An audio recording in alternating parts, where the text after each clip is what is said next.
you get suggestions for programs. When you kind of go on your streaming service, whatever, it sort of says, do you want to continue watching whatever?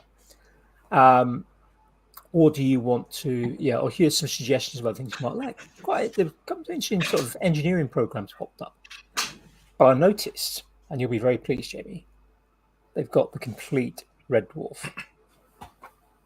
So yes. I have started watching Red Dwarf from Series 1, Episode 1 again. Good man. Because that will be UK TV Play, because that is Dave who have the rights for. Jason, I fully understand that it is going to be baffling, but yes, we have a TV channel called Dave. I'm all about that. Like, I mean, some of the things we call things here is, no, that's fine. Dave, I love it. It's like a men's TV. It's sort of like TV. Exactly. Nice TV. I want that here. I want that here. It's great. It's bits of sci-fi and bits of comedy and bits of like car programs and home improvement stuff, and it's just like relatively innocuous. Just throw it on in the background kind of TV. Yeah, good. But it's just one day they just decided to rebrand and basically just went, we're going to change the name of the TV channel to just Dave. I love it. Yeah, no, I want a sister program or something like that called Steve here. That'd be great. And then we can have crossover episodes with Steve and Dave. That'd be amazing. You imagine being in kind of the brainstorming meeting. It's like, we need to rebrand. Okay. Any suggestions? How about we've been UK TV, we've been UK TV Play, we've been UK Gold. I think they were at one point. Some guy in the corner who's had a few too many or is just a bit too tired goes, why do we call it Dave? That's me. That's me in the corner. Call it Dave. I don't ever vote on it. It's a bit like sort of Boaty McBoatface. Yeah, exactly right. Yeah. I love that. I love the snow plows as well, and how they keep getting more and more and more, and it's just now a perpetual thing. I love it so much. It just seems to be it's internet culture, isn't it? That when given the opportunity to vote on something, we forget that there's a difference between the internet and the outernet, and there's that kind of like, maybe we shouldn't call it that, but well, maybe we should.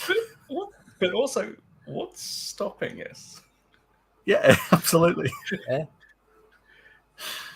I mean, whatever it was, David Attenborough in the end, I think, isn't it, rather than Boaty McBoatface. Which, to be fair, I mean, he is a. It's a good great name. kind of it's a compromise institution for what he's done for kind of preserving wildlife and making people aware of the beauty of the planet that we happen to be on. Oh, absolutely. I think it was right. I think it was the right decision, kind of, because I think it's that.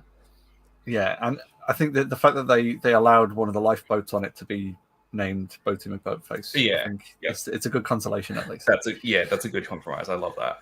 Yeah. Yeah, I mean, sometimes you've got to have kind of an adult in charge that kind of just goes, "Yep, we hear you. Well, but we're going to call it this."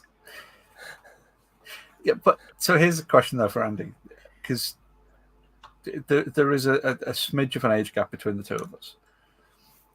Yeah, a smidge. Yeah, I'm almost old enough to be your father. Yeah, technically, but biologically, definitely. Yeah, but even like if the doorbell goes and I open the door and they say, it's like immediately if it's someone official looking, I sort of turn around to look and see if there's an adult present. But do you still do that now, Andy? Yeah. I mean, not so much as somebody knocks on the door. I mean, somebody knocks on the door, I just get kind of, why have you disturbed me? This better be important. So there's, the grumpy old man is definitely there. Yeah. This had better not be somebody wasting my time. Which it normally is, of course. Yeah, of course. Once they hand you a parcel, then they can put it. But there's still, I don't mind that. I don't mind people giving me things.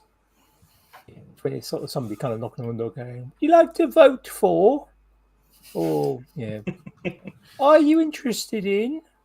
Like, no. But I still find myself sometimes in my head, maybe not so much about things like somebody knocking at the door, but there'll be other times when it's like I still feel like I still feel like the 14-year-old in my head sometimes. Yeah, and not just about sort of silly humor stuff either, just kind of just smirking about particular combinations of numbers that just happen to fit together nicely, or other things like that. It's kind of sometimes you kind of go, and everyone still laughs at 518008.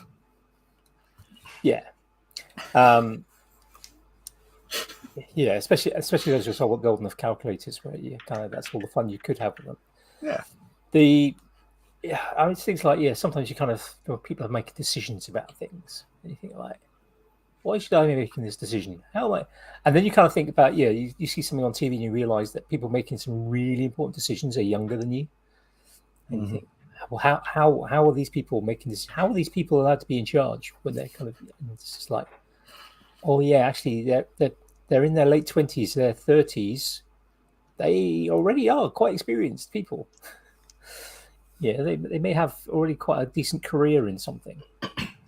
I like with teaching. I mean, I spent over 20 years teaching, and I generally believe that it takes about 5 years to establish yourself as a teacher. To get, and I suspect this is probably a lot of careers. You might qualify, you might get trained, and obviously there's careers like doctors, whereas where it's a very long training process. But if you consider sort of most things, most jobs, you can become trained, assuming you're already kind of qualified in something. If you're doing a degree and then going to a job, you're talking 3 years. If you're thinking about something like teaching, you've already got a degree and then it's a year to sort of train. And after that, I'm convinced it takes about 5 years to become sorted in your kind of your skills. That's not to say that there aren't more things to learn. Things change. I mean, certainly in education. There were times when people thought learning styles were an important thing. Now they're pretty much being discredited as just some more gumph. That's not to say that they aren't necessarily useful in certain circumstances, but certainly in schools and classrooms, they're not. So it's sort of that kind of like once all the levels of being suitably jaded and suitably experienced. And you've had this is getting a number of different types of experience. You have different types of school environments, different pupils going through curriculum fully. I mean, think about in the UK, secondary education start at 11, finish at 18. That's broken down into 3 sections.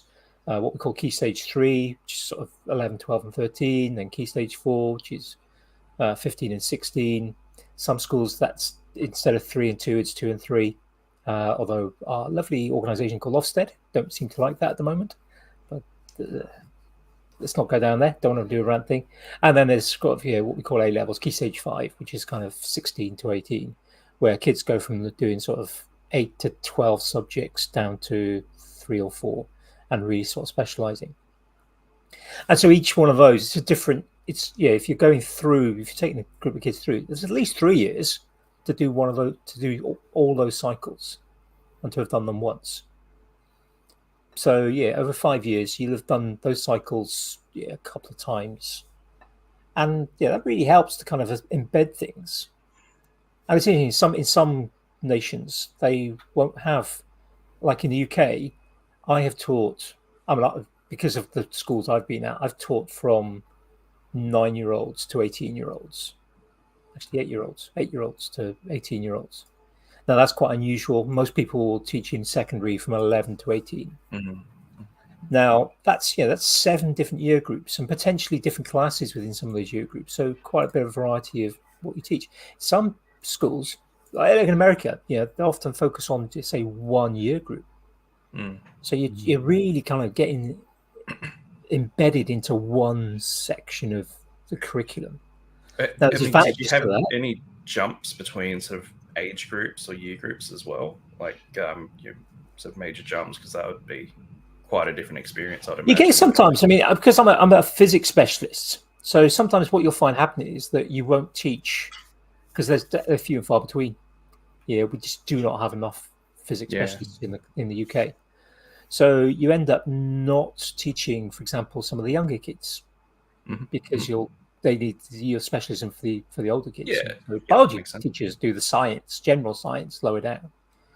So sometimes there's chunks, and you miss out on particular groups. And my first school, they didn't give me what we call sixth form, the 16 to 18-year-olds straight away, because there weren't that many doing physics or physics-related things. So it took a bit of time to get into that, and then depending on when you move schools, sometimes they go, "Oh, right, you're new to the school. We won't have you doing the exam groups this year. Get yourself sorted out, and we'll do those next year." So you sometimes find that happening. It depends on your subject. I mean, there's some subjects aren't taught below 16 years old, so you get them, and you throw those teachers on a cover lesson into something else. It's like, what are these little things? Yeah. Why is everyone shorter in here? But I think in any career, it takes time to kind of master or reach an element of mastery. Is probably a better way of putting it. Yes. Yeah. It takes time to do that. Yeah, it's the whole sort of concept of like the 10,000 hours thing, isn't it? It's exactly. I think whether it's specifically 10,000 hours or whether it's just focused dedication to learning and practicing a particular thing for a certain amount of time. Yeah, and I don't think the number is necessarily exact. I mean, if you practice badly for 10,000 hours, you may still be pretty rubbish. Yeah. Although you may be better. I've worked with a few people that are like that. Yeah. But then if you practice well and if you're a quick learn, you might actually master. I'm possibly not concert level pianist, but you might get there with 1,000 hours for a particular skill. Yeah, it depends on the skill as well. Yeah, definitely. And I think how many other things are sort of interlaced with that skill. Transferable skills between. Yeah. Well, I mean, like design, for example, you might be pulling knowledge from lots of different areas. So part of that 10,000 hours is sort of doing the projects and getting that real world experience to go, I use this part in this design, or I know of this standard, or I know of this tool within the program that will do something completely outside of the box to achieve what I want to achieve over here. Those little, the 1% things, yeah. It's a lot of that kind of 80-20 as well, isn't it? I forget who it was that coined that. Pareto. That's the fellow. Pareto. 80% of your profits come from 20% of your clients. It's originally an economy thing. Yeah, but it's been sort of reapplied to learning methods or to umpteen different things. Yeah. And it works. It really does work. You can apply it to back to education. 80% of your behavioural problems will come from 20% of your kids. Yeah. You can apply it to and education in specialisms. As you like you said before about your number of subjects. As you trim those down, as you specialise, whether it's through school and then into college and then into university and then into mastery and then into sort of doctorate levels, you're constantly trimming down the specialism, aren't you? Yeah, I mean, this I saw an interesting kind of sort of almost like a pie chart once, but it was multi-layered, almost like an onion, like the bubbles, where you kind of talk about education and you get narrower. You kind of you get this tiny little thin section on the outside. It's like that's a PhD there. Yeah, what was that? The world's knowledge one, and then just to increase that just a little bit.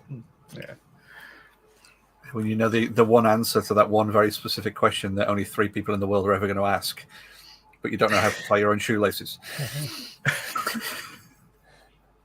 But this is what I like about the making movement, because you get that ability to sort of take something and go, I was doing that with such and such a medium, but actually we could transfer that over to this particular thing.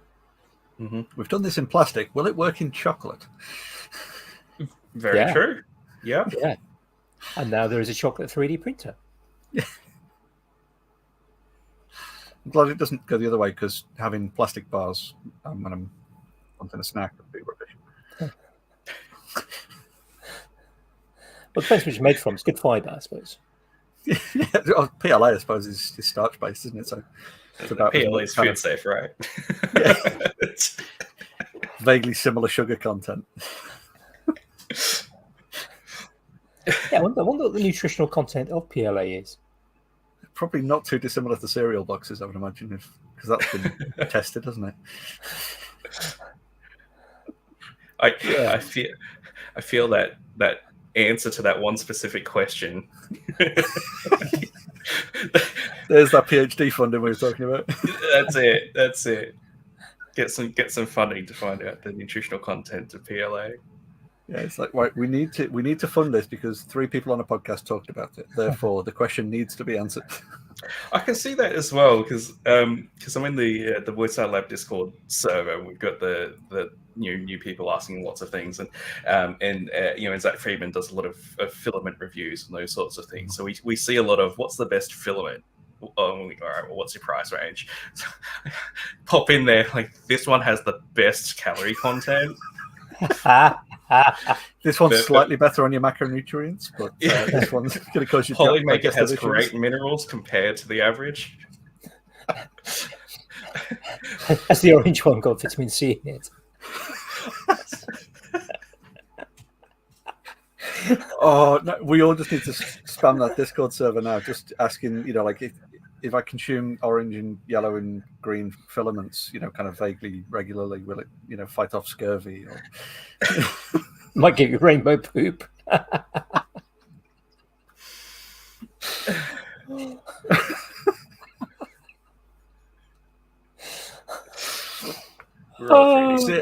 Jason, we did say it would go straight off on tangents. Everything returns to poo. Yeah. Natural process, yeah.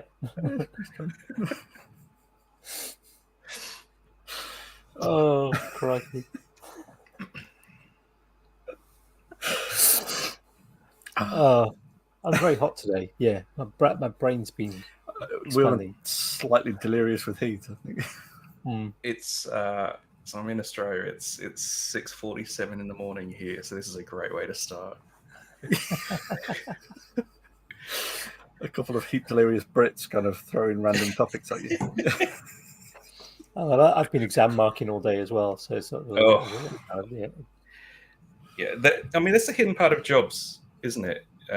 Just like teaching, for example. I love kids, like seeing their development, that sort of stuff. They don't sort of really in the brochures of your career paths and whatever. They don't really talk too much about the hours of marking that you do in your downtime. Yeah, I mean, I'm not in a school anymore, so for me, the marking is it's a paid event that gives me some pocket money for the summer, because I tutor the rest of the year, and I don't have any tutees over the summer. So it lets me do stuff over the summer, and maybe attempt to buy a new camera. I'd really like to buy a new camera, a smaller one, but I don't know. There's also a new bandsaw kind of toying around in my it's because it's exam marking, so it's unlike if it was for my own students. The days when it was my own students, I just tops onto your week. Yeah, and if it's exam session, you go from a 50-hour week to a 70-hour week quite easily. But now this is public exams, so I get to, instead of marking kind of 30 or maybe 60 or possibly even 90, if you've got sort of 3 classes of thing, I've literally got something like I only have to mark 5 questions, but I've got to mark 2,200 of each of those 5 questions by the end of the month. You need that Homer Simpson rocking bird thing that just knocks the yes key. Yes. It's like that. It is like that sometimes. It is like that sometimes.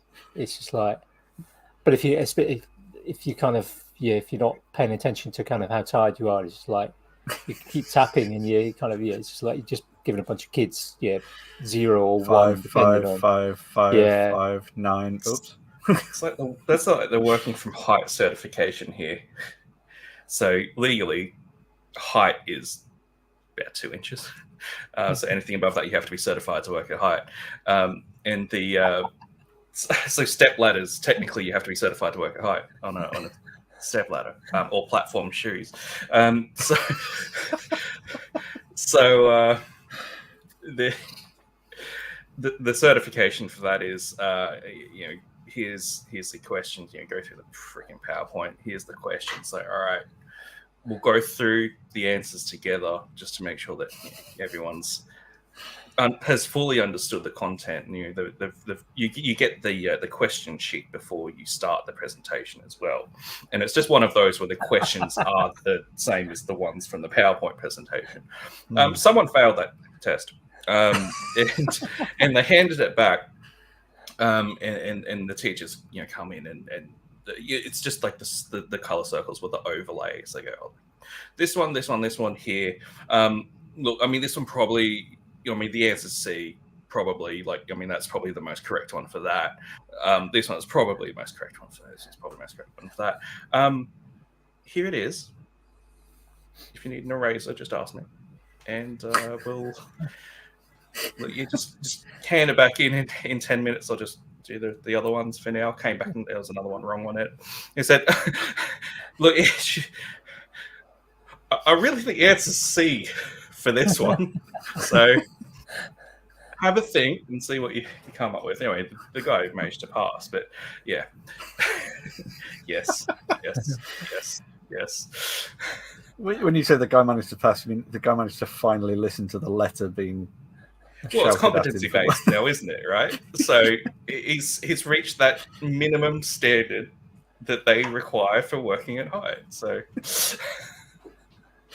there's a maybe he was trying to avoid passing, so that he wouldn't have to do. Maybe he had vertigo. Maybe he didn't like actually working hard. Failed to fail successfully. Maybe he had a fear of platform shoes and didn't want to be forced into them. I don't know what industry is going in. There's for riding a motorbike over here. There's a thing called, delightfully enough, CBT, which is compulsory basic training. Yep. And the idea behind it is literally a case of like you kind of stood in front of a bike, and there's some cones, and they basically say, "Car bad, don't hit car. Stay upright. Here's bike, go forward, stop, wiggle around the cones, and then we'll take you out on the road." So it just sounds like it's a test to weed out AI. It's like pretty much tick the boxes with a bike in it. Yeah. It's like if it has more than 2 wheels, don't drive into it. If it has 2 wheels or less, don't drive into it. It's like it's very much the basic level of like, if we're going to let you out onto the road, just show us that you're not an idiot. Yeah, you're going to fall over the second you get on it. Yeah, right? Exactly. And I knew someone who failed that, and it was a case of like, I didn't think it was actually possible to fail a CBT. It's that kind of thing of you go there, they take you on the road and make sure you don't crash into anyone, and then you're good from that point forward. Mm-hmm. Yeah, that was an eye opener when I got that nod of like, oh yeah, it's failed the CBT. How? It joins an elite list. Yeah, it's like failing to eat soup. It's like a very, very sort of basic level of just right. You are a functional human being. Mostly, that's close enough. When it comes to exams, I used to have an exam paper at one school I worked at, kind of internal exams. And there was literally because it was for topic. So rather than an end of year exam, it was more kind of we've just been studying electricity for the last 2 months. Here's an exam just on electricity and nothing else.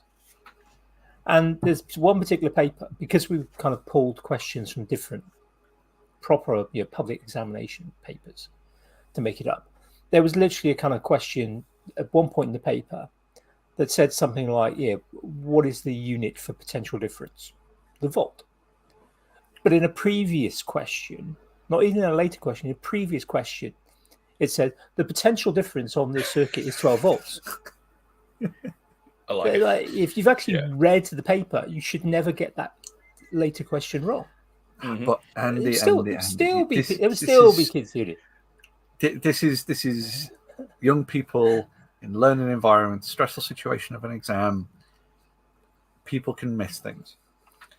When you get into a work setting, and someone has something like a markup written by an engineer that they have to turn pencil drawing or turn pen into CAD, and they read something in one area of the drawing, type it in, and then mark that as done, and then move to the next thing, and can't figure out exactly the same thing that they've just done because the writing was slightly different.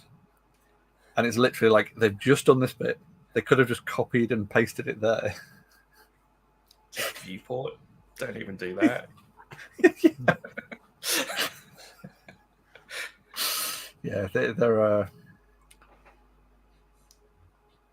some people don't need to engage their brain for what they do. Some people just struggle to do so.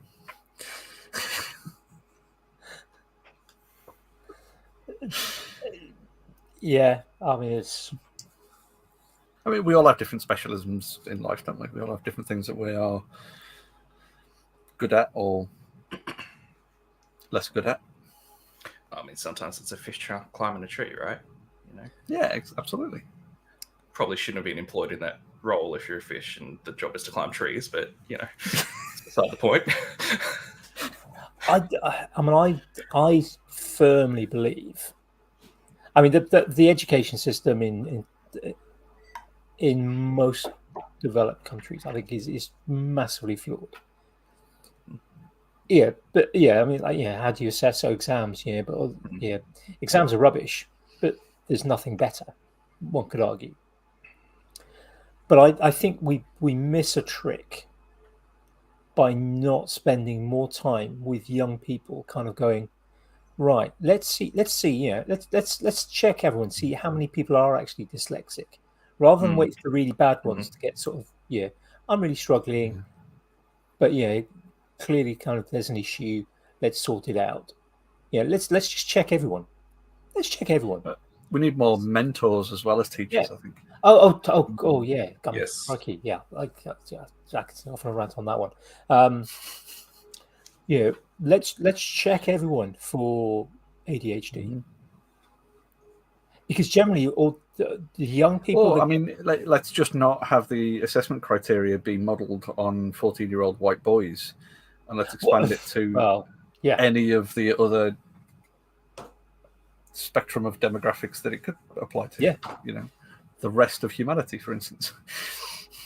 Yeah, but most children that get assessed for ADHD in school tend to be either that really, really naughty kid who it's a classic understanding of what ADHD means, isn't it? Rather than which is often kind of associated actually more with poor behaviour, which is not necessarily anything to do with ADHD, but is often just a clue of maybe for want of a better way of putting it, poor upbringing combined with ADHD.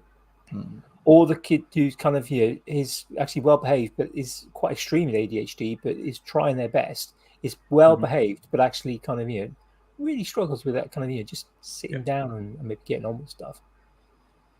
But anyone that's kind of maybe high functioning and well behaved, they don't get assessed.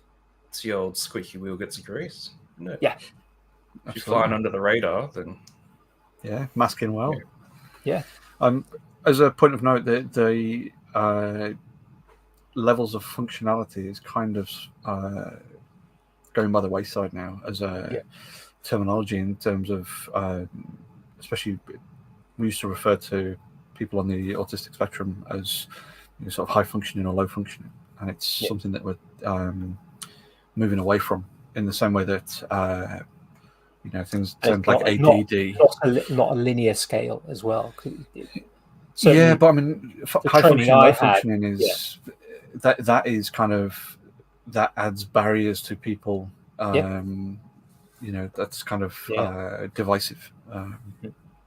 But in terms of things like ADD as a term, it's all under the ADHD spectrum, which is even that is a particularly poor term for what it is. But yeah, that kind of more broad understanding of these spectrum disorders, that there's a lot of comorbidity between the two, or between multiple things. So trying to get those understandings of what makes each individual person, rather than, oh, here's the most appropriate label, we'll stick that on you and then stick you in a box, kind of thing. I think that's the struggle that we're sort of heading towards. Should be freeing people from the boxes. That's the thing.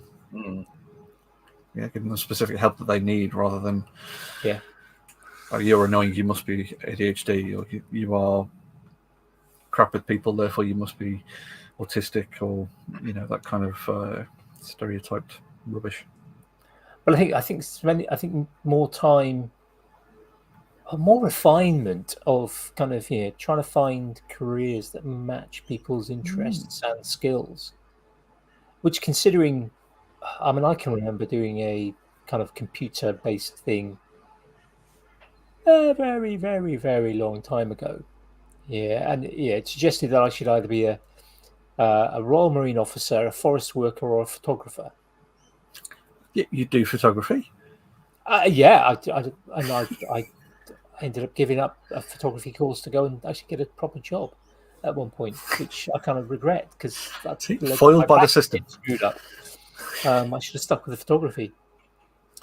But it was just like the number of people I've heard of, chatted to over the last 30 years who've sort of done these things, and it's just like it's not far different from the kind of days when I was in school, where it was a case of, oh, you're female, you're going to be a nurse. Well, have you thought about nursing? It's like, yeah, you should be a nurse or a secretary. They are your two options, or housewife. Yeah. If you're a male, you're going to go be an engineer of some variant. Yeah. If you can add up, you'll be an engineer. If you can't, you'll be bricklayer, even though there's a lot of overlap in the skills between those two. I'm so glad the world has moved on from that nonsense. But it hasn't moved on as far as it should. Oh, no, absolutely. It's a hell of a lot more progress needs to be made. It's like a big ship, though. It does take time to change course. But at least in my part of the world, I'm starting to see that the ship is moving generally in ever better directions than it was previously. It's certainly still not steaming along on the same course that it once was.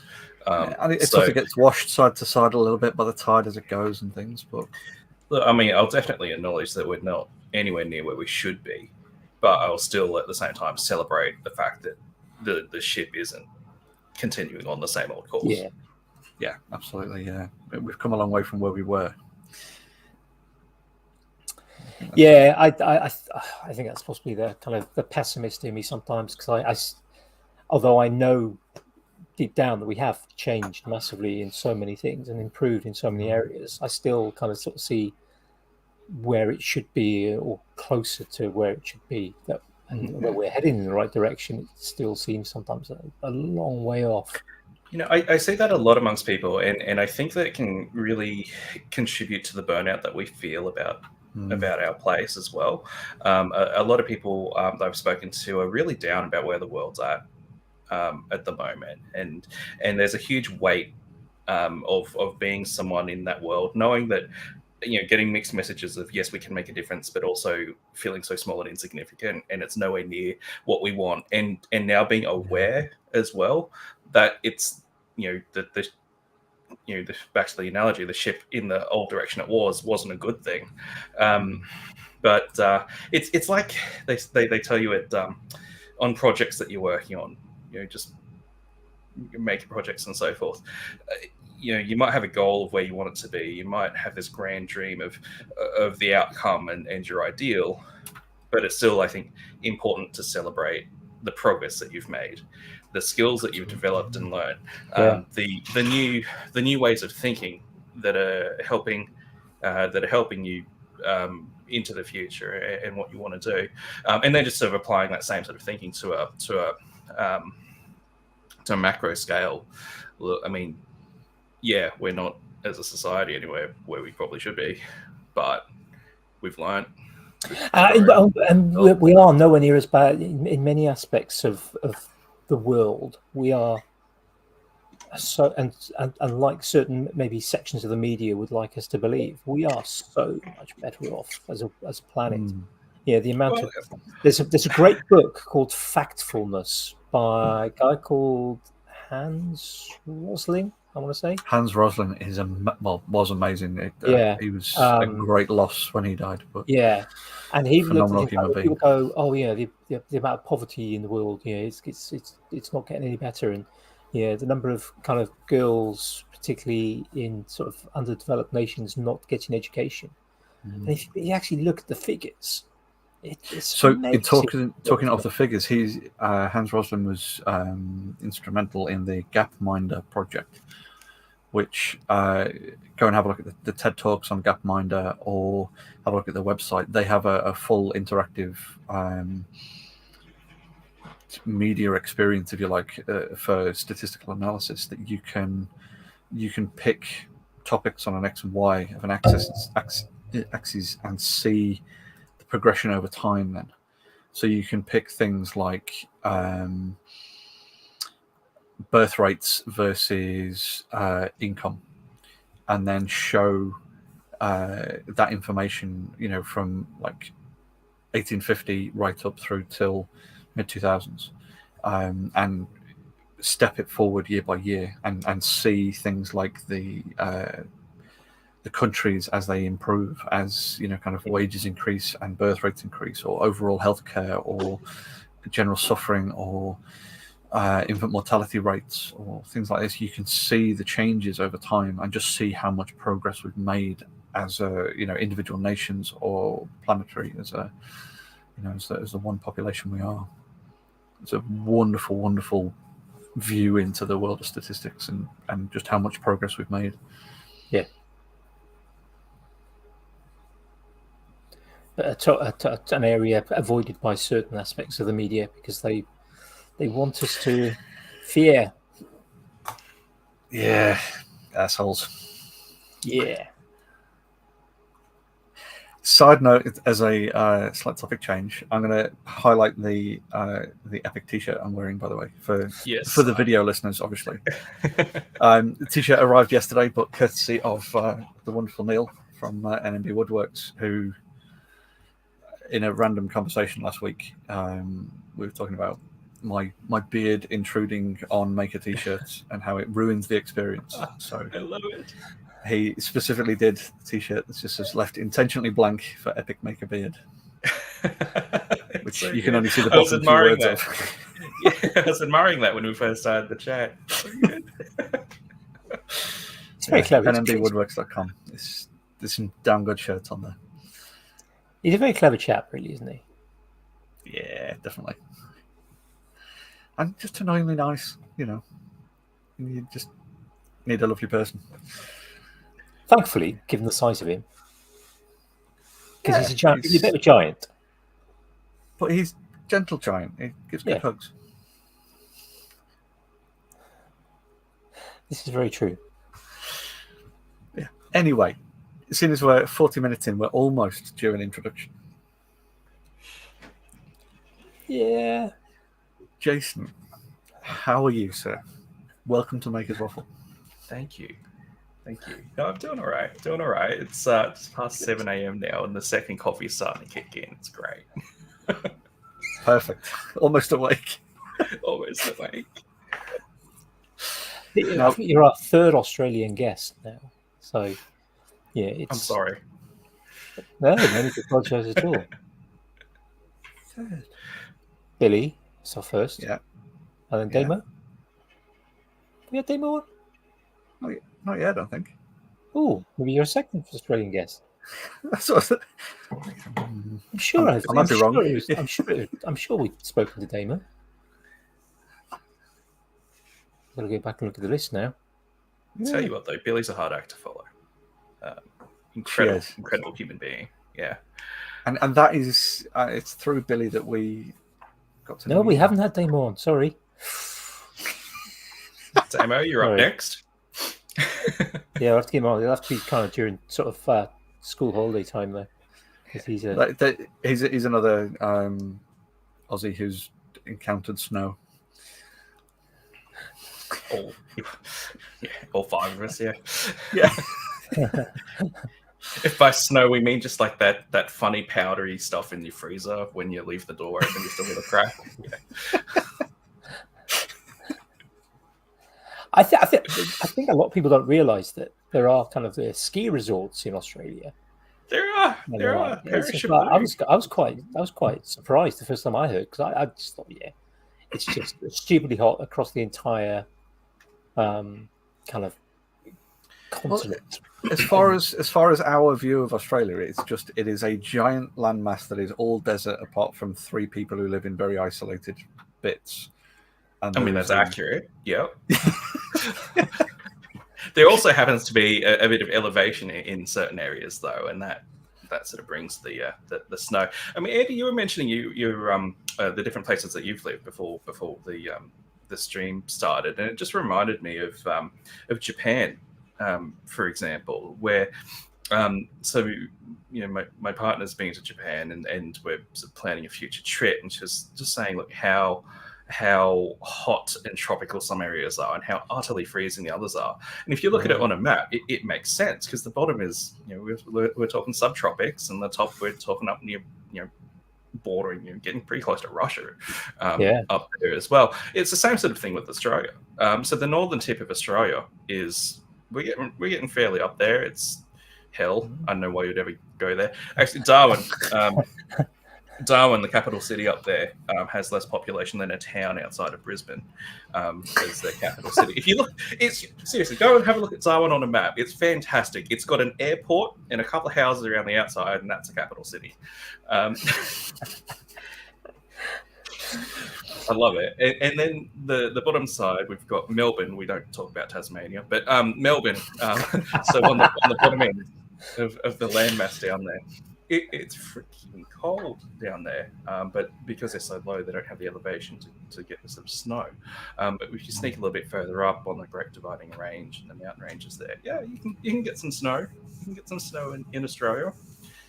Very confused kangaroos, but I mean, I can't imagine they're particularly good on a snowboard or skis. They've got skis. I was going to say, maybe the skis would be better. They could, because they've sort of got the stabilizer at the back, which wouldn't work too well for the snowboard. You see them? Yeah, their legs are pretty much skis. I think they'd be all right on skis. Tail is a rudder. I want to see a kangaroo in clown shoes now.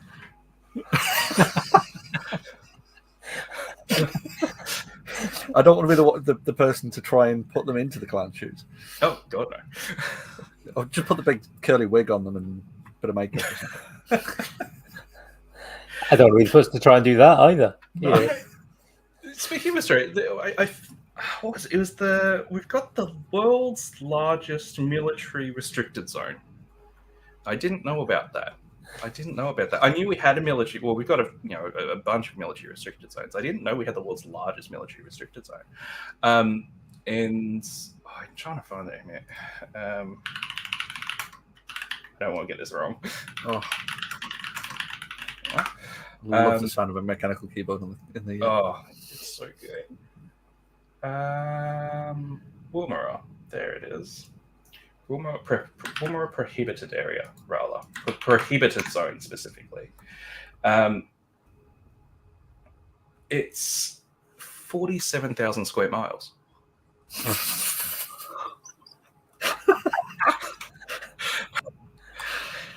So what you're saying? It's a it's bigger than some countries. Yeah. It's bigger than Tasmania, isn't it? Yeah. Well, I mean, England's 50,000 squares, isn't it? Something around about that. 50,000 square miles for England. So this is 47,000 square miles. Yeah. And I looked at it in a map, and it's just a chunk out of South Australia. All right? I mean, no one. When we say that no one lives in Australia, in the bulk of Australia, you're actually absolutely right. I was talking to someone from America, because the population's fairly spread out across the east, the west, and the central of America. That is absolutely not the case here. Most of our population is on the eastern seaboard, down to Melbourne, little poke into South Australia, and then you've got Perth randomly on the other side of the country. Draw a sort of line around that area. Everything else is just nothing. It's just nothing there. Inhospitable. So as someone that has lived in Australia my entire life, I did not know we had something almost the size of England as a military prohibited area in the guts of the country. I'm pretty sure it was rumor that the British... We had some rocket launches in the 1950s and 60s. It was apparently so it's our fault, probably. Yeah, it was. It's a British base originally. Nuclear testing, I think, originally, then missile testing, and then rockets. And it was the world's second most active rocket launch site for many years. But it's still technically a prohibited zone. They're not going to give it up. It's a fairly significant chunk of land. So, but a lot of how to detach England from the rest of the UK and fly it across. That's a lot of the stuff there moved to the sort of Alice Springs area, the military base up at Alice Springs, and I think there's a Netflix series about that base out there for whatever reason. That's my trivia. That's the thing that I learned this week. I can't imagine there's going to be anything even vaguely that kind of... Well, I mean, obviously there isn't going to be anything that big anywhere else, but I can't imagine there's going to be even anything vaguely close in the US. Obviously there's... Oh, nothing that big by far. No, not at all. No, but... You have to think about what you can do with that sort of space. It gives you the I don't think there's anywhere to... that isn't just an inhabited state that's that size, because it's got to be not far off that sort of size, state size. It's fairly large. I mean, some of the kind of northern, mid-northern states are fairly empty, aren't they? Sort of Nebraska and... Just alienate our Nebraskan audience.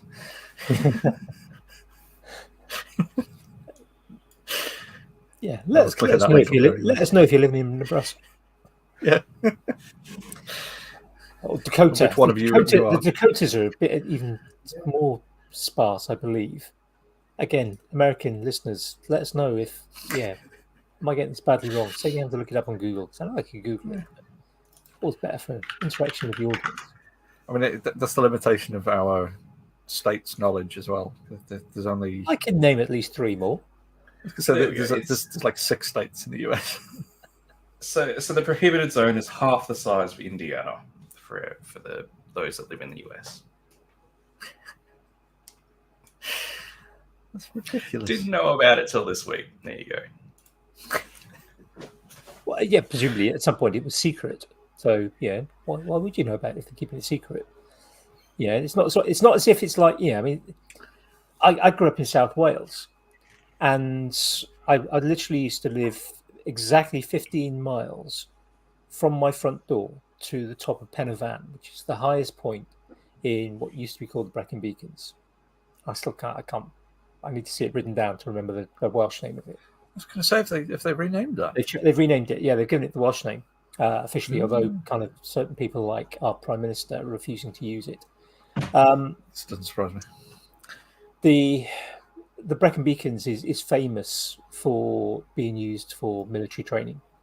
There's a military training camp which is used for kind of infantry leaders, specifically special forces and things as well. Special forces, yeah. The UK Special Forces selection program for all special forces now takes place in part in the Brecon Beacons, and so it's sort of if you live there, yeah, and you spend time in the outdoors and not just on a weekend, because they tend to avoid weekends some of the time, just because of the influx of people kind of hill walking and the like.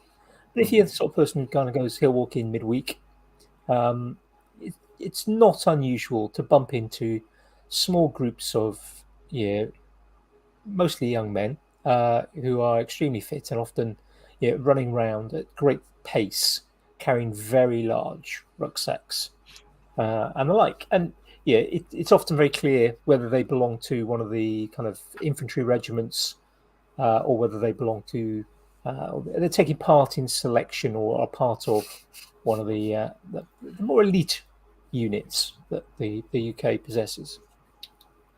But it's not a secret. Yeah, it's not kind of sort of something that kind of like, you can randomly, walk into, particularly if you're the sort of person who doesn't follow the paths.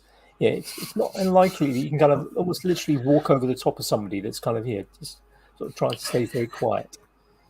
I know this from personal experience.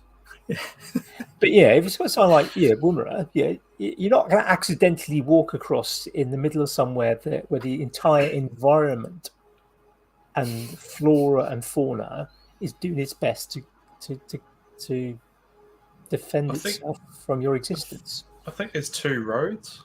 I don't know. One in and one out. Yeah, I can say one in, one out. Yeah. That's about it. So as a friend that was saying, so it's just below, for anyone that wants to look it up, because no one's going to know this, it's just below Coober Pedy. And a friend was just saying that I mentioned it. Oh, wouldn't it suck if there's something on the other side that you had to go to if you lived in Coober Pedy? And I did a look at what is to the south of Coober Pedy, and there might be a cafe 500, 400 kilometers away. I think they're right. It'll be right. The distances involved. It's just. You know what gets me is accents. Accents is something that absolutely baffles me about Europe and England in particular. For example, you can have so many accents within. I mean, at one point in time, I was commuting an hour to and from work, and that sort of distance could be a completely different accent in a different country. In the UK, half an hour. Half an hour is enough driving time to sort of get a different accent. Absolutely. Yeah. That sort of stuff just blows my mind. Yeah. Is there any variation in accents across Australia? I mean, you've got somebody from Perth and Darwin going to Melbourne. Would somebody kind of be able to recognise by their accent that they? I think from Queensland you'll hear a lot said in words, so you're going to pick up on not so much the accent, but the words that are used. Well, like the dialect rather than the accent.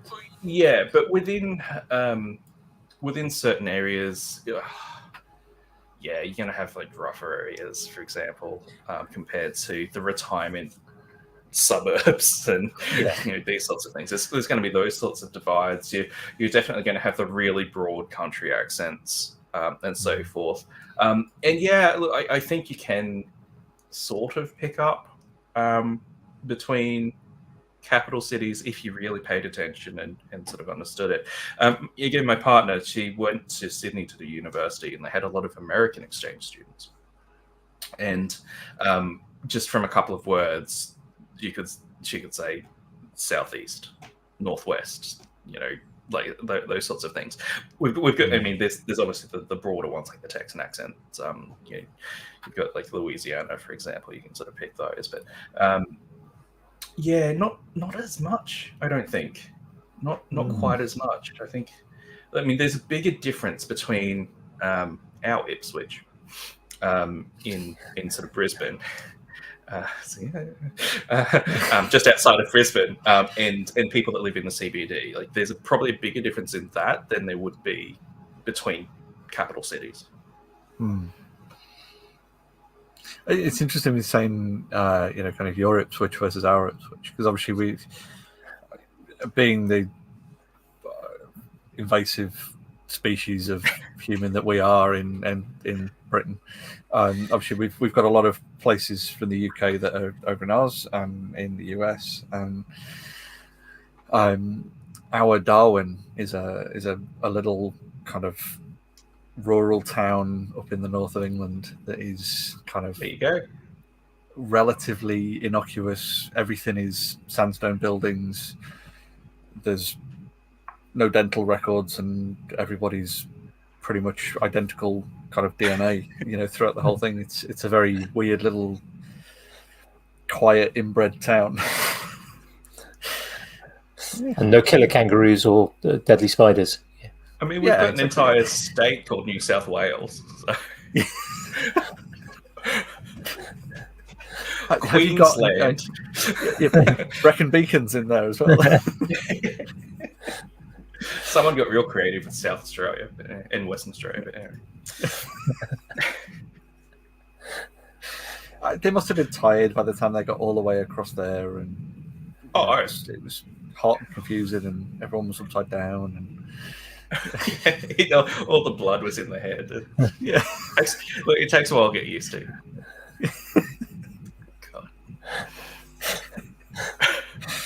God. We sort of briefly mentioned before that obviously Andy and I know you from the wonderful Billy Rubin, but tell us more. Tell us more of what makes a Jason. What makes Jason? Oh my gosh. So that's a good question. Look, I'm just a typical person, right? Just like I do makey stuff every now and then at home. Like, I love learning about stuff. As a kid, I just absorbed documentaries. Didn't care about cartoons or anything of that nature. I was just on Discovery Channel, National Geographic, the History Channel, which is at the point in time sort of like the War History Channel. Let's be real. Yeah.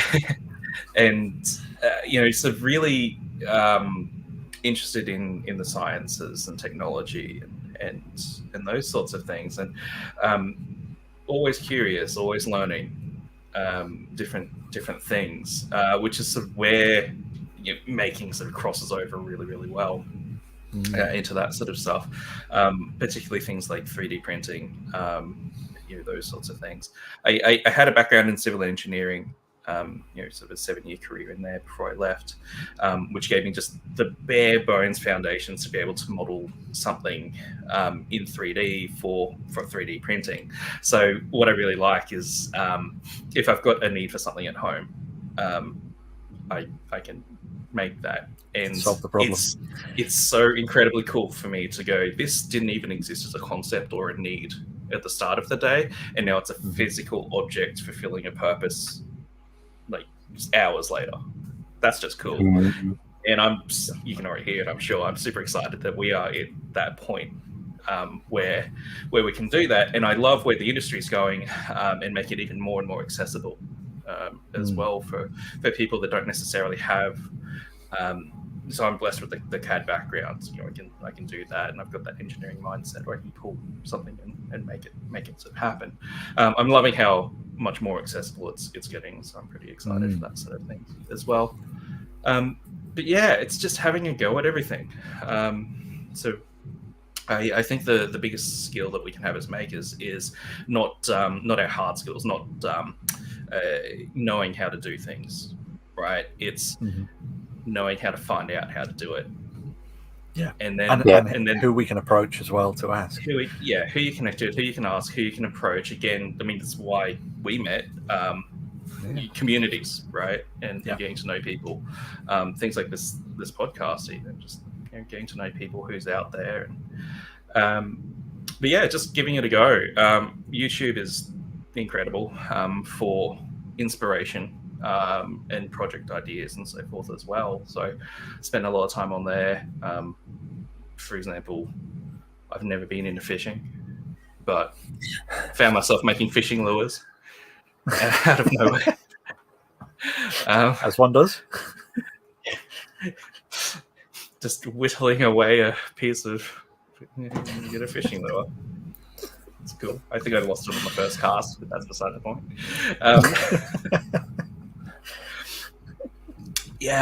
So I mean, and again, as a kid, I think a lot of the creativity was sparked by Warhammer, and miniature wargaming, particularly the building, the crafting, those sorts of things, the making aspects. Always been really big into making the terrain for miniature wargaming as well. And back in that point in time, it was really like, what can you find around the house to turn into something kind of cool? The old school sort of diorama side of things. But that sort of introduces you to tools and techniques, which then expands into electronics as well, eventually as well. I mean, that's something I picked up. I have zero training in anything to do with electronics, but the accessibility of it these days, like the Arduino starter kit, for example. We see people coming through the Voidstar Lab server quite a lot who knew, like, how do I get started? And just the resources, like, again, the Arduino starter kit, work through that, and it gives you the sort of foundations to start being able to ask the questions, right? So it's not about it's like I give the analogy of mathematics, right? You can't do calculus until you know your addition and subtraction, right? And it gives you the foundation of linguistics to ask what you understand, isn't it? Exactly. The instead of coming in and saying, look, how do I literally do everything? Can you give me a step-by-step guide? It's more of a, I can figure out most of these things from all of the resources that I pulled. I need help on this specific part. And that's what the Arduino starter kit, I think, does. It lets you know what you don't know, so you can find out about it. And that's really cool. The accessibility of that sort of stuff. Oh, some of those are quite interesting. Jamie and I, a few years ago, both bought the same kit, mostly to use with our children, and it was really quite interesting. Lesson one, it's like, this is a Arduino or Arduino clone, and blink, you get the kind of the inbuilt LED, and lesson two, add an LED, an external LED, and a resistor. Lesson three, add a potentiometer. And, get some or a push button control. Turn it on and off. Or push button, and then lesson four would be just another little step. And then lesson five would be basically design land the space shuttle. Right, now you know how to do these basic things. The code would. The free code that they supplied just wouldn't work. It's just like. It's interesting because quite frustrating. One of the projects I've been doing over the last week or so is using little DHT22 temperature and humidity sensor, but with Raspberry Pis, and it's all sort of sparked by the kind of the rise in temperature and me trying to work out if I can. There's probably a background hum that everyone can hear at them, whenever I'm talking. That's kind of either fan noise trying to cool me down or fan noise from the servers trying to cool the server down. So I've been kind of on this project to figure out where in my house I can put the server that isn't going to either overheat or just annoy the crap out of me. somewhere else. And I had a few old Raspberry Pis laying around, so I thought I'll grab a couple of these sensors and plug them in. I'd seen a guide pop up, web guide that would run through all of the settings and what to plug in where and what code to put in, and it's Python script, and kind of started on the project, plugged everything in, started typing the code in, and then immediately ran into problems because one of the libraries that it was using didn't work. So that the code was maybe 6 months old, but in that 6 months, the library that it was using has been superseded and moved and changed and fixed, and someone else has changed something. And it took about an hour and a half to figure out how to get this thing to work, and none of that was on the original guide. It was then digging through all sorts of other stuff to try and find that one bit of information that says, oh no, you need to just take this little bit of text out because we've fixed it from in between when it was first done, when that article was written, and now we've moved this library to here and changed this and changed this and updated this thing here. Now it's super smooth, but knowing that one bit of information that someone could have updated on their guide that was 6 months old, and the frustration with those kind of things. Yeah, that is absolutely the frustration I think I found getting into the electronics is, and I see it a lot from other people as well, just bashing their head against the wall, going, why is this not working? Everything should be correct. And it's just being able to follow the solution path. Like, I know this is I know this component, I know this part's working, I know this part of the code works, and just following it down to go, all right, it must be one of these 5 things, and then sort of tackling those as well. Absolutely. I think that's where approachable communicators like yourself in these communities like Voidstar Labs or in Billy's Discord or in Ali's Discord, those places that are welcoming communities for people on any kind of stage of their making journey, or even if they don't class themselves as makers, they're just trying to problem solve something. These people who are curious and finding this bit of information out, but then retaining it and being able to communicate it when someone asks a question. I think they're so vital to that kind of that journey for when we do run into these problems, because we all do. But to be able to go to somewhere and go, excuse me, I need help from a real human being who's probably figured this out before. Can anyone help me? Yeah, absolutely. It's just been absolutely incredible. I think coming into this community, and it being so completely welcoming to that sort of stuff as well. I mean, there are a lot of communities that absolutely aren't. You ask a question, you get shut down immediately, and this is the absolute opposite of that. It's the least gatekeepy community that I've ever found. People are just happy to share information, and there's no silly questions. I mean, sure. I mean, as a new maker that hasn't had this sort of conversation and doesn't know the questions to ask, we sometimes you'll see someone ask, I need inspiration for a project or project ideas, or someone was like, I've seen some VFDs, vacuum form displays. Where can I find it? And can you give me a list of all of the components, preferably on Amazon, for me to do this project? And everyone's sort of gone. There are some other suggestions.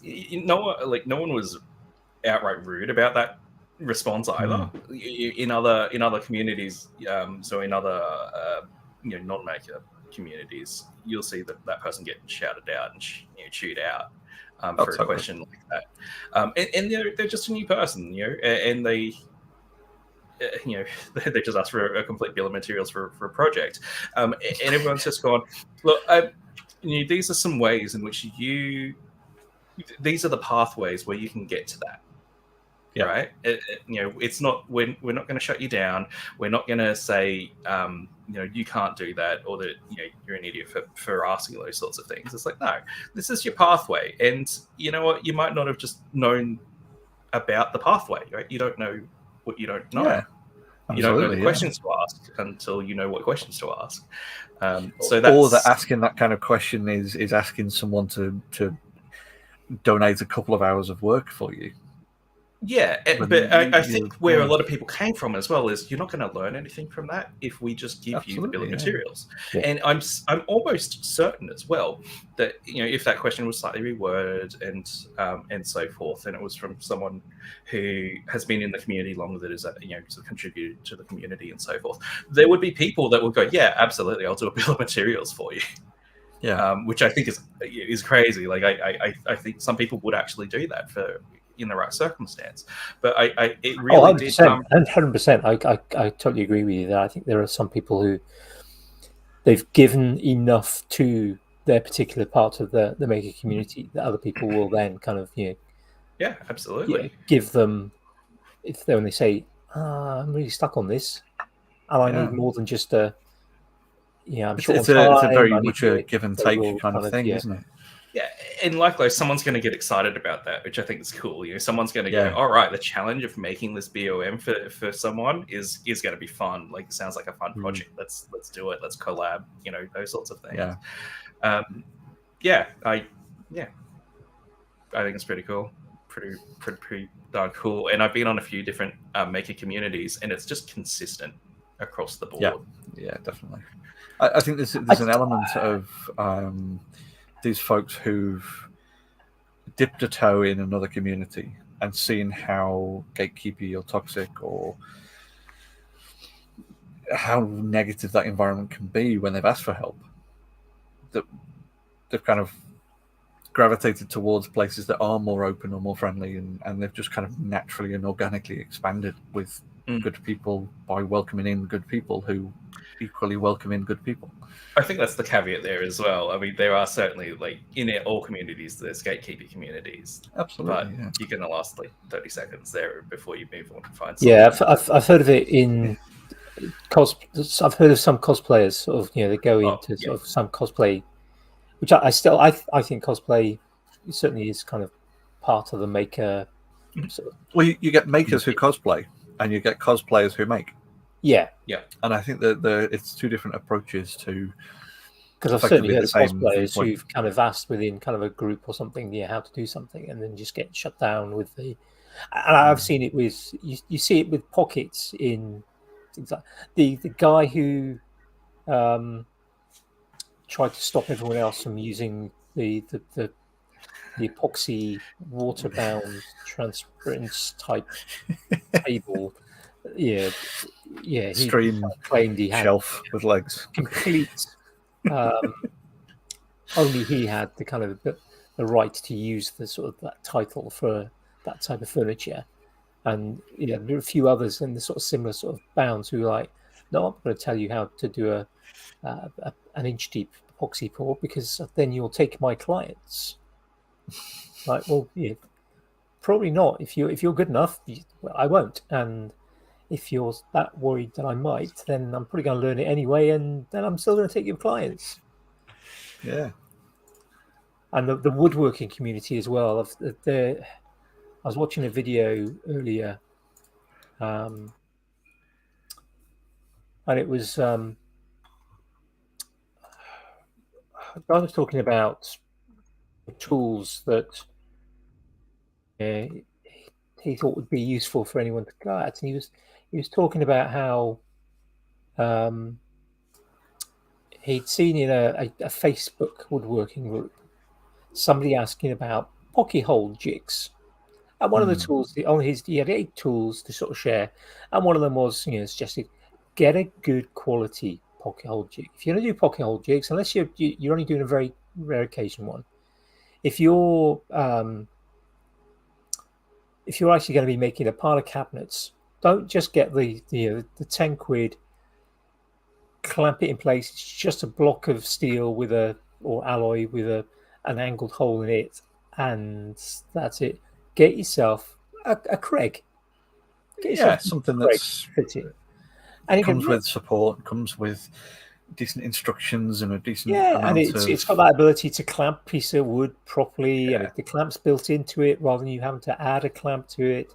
There's alignment features on it. There's all those little things that make it kind of it's got the kind of easier to use. Yeah, the ease of access. It's that kind of transition to accessibility, isn't it? Yeah, and he was saying about how he'd seen numerous examples of people in kind of new woodworkers asking about pocket holes joinery in Facebook woodworking groups, and how just you get the occasional people sort of saying, "Oh yeah, by the Craig" or whatever, but the number of people who would be kind of going, "Well, if you learnt proper joinery, you wouldn't need pocket holes," and pocket hole joinery, that's not proper woodworking, and all that kind of sort of garbage. Like, you want to throw together a quick cabinet, a pocket hole is. Or you get the other end of the spectrum where they go, all right, I'm looking at two options here. I'm looking at the possibility of a 10 quid super cheap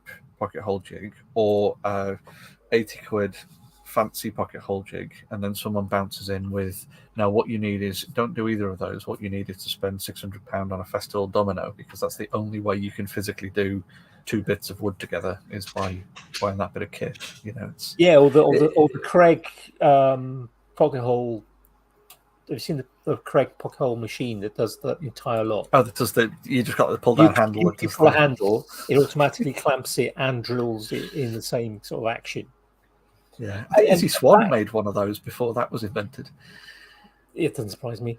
But that kind of, you do get that kind of level of gatekeeping, but I think it generally exists in, for want of a better phrase, specialized parts, or not specialized, singular making. Yeah. So I've heard of it with things like wood turners. Not sharing how they might finish something. Or the woodworkers. Don't do pocket holes because that's not proper woodworking. Or the cosplayers. No, I'm not going to show you how to put electronics into this costume that will sort of a helmet or a dress or whatever that's got kind of electronics built into it. I'm not going to show you that because that would then maybe make you better than me. But I don't tend to see it in the kind of the mixed. We do see a similar kind of thing happen in the 3D printing community, where you might have someone going, I'm finally ready to dip my toe into it. I have X number of common currency in my local country's worth of funds available. This is my budget. What should I get? What should I buy? And you have the full spectrum of, well, what you want to do is go for this super budget thing that you have to build yourself that's half your budget. And you're going to upgrade every single part of it. You're going to upgrade every single part of it. You're not going to know what you're doing because you're a complete noob to it, and you don't have any people tangential to your, someone that you could go and ask to go and help you assemble it, who knows and is experienced. What you've got is only your resources on Facebook or something like that. Or you get the other end of it where they go, I can't imagine doing 3D printing and not having a Jamie or a Duncan to ask. But that's the thing, is you might have someone that goes, right, I've never done anything like this before. There's no one around me who's done it before. I want to get into 3D printing. Here's my budget. And you'll get someone saying, spend half your budget on this thing that you're going to have to do. It's got a really high learning curve, and it's going to be problematic, and you're going to have to upgrade it the second you've put it together. And it's going to be a frustration. Or you get the other end of the spectrum where someone will go, right, well, what you need to do is spend 4 times your budget on this prosumer level, pre-boxed, take it out, works. This is what I've bought 5 of these for my business, therefore you must have this one. Don't buy anything until you've got 4 times the budget you've currently got. And then you've got very few people going, what do you actually want to do? Asking the person a question to be able to answer it, rather than just throwing in here's my size 9 with 2 cents attached. Because if you want to make miniatures for Warhammer or D20s for Warhammer, you're probably better off with a resin printer than a FDM printer. And then there's the additional questions of what is your space like as well for a resin printer. Because, there's some requirements there. Please don't put a resin printer in your bedroom. I've seen too many of those. Please don't. Ventilation, PPE, proper disposal of the chemicals. Yeah. But yeah, you're absolutely right, and it's something that I'm really trying to ask people to do, particularly on Void Star or any makerspace, and it's a challenge I throw out to anyone in the maker community or any community really, is just to ask that additional question. Actually find out what is this person trying to achieve before giving your automated answers, because here's the thing, like a lot of those answers come from a good place, and it usually comes from personal experience as well, and they're entirely valid answers, and hats off to you for trying to help someone, but taking that extra time and saying, does my experience and this particular answer apply to what this person is trying to achieve? Because again, 100%. If they're asking that question, particularly as someone super new, they might not know the questions to ask. Yeah, it's that not having the vocab and not knowing what you don't know.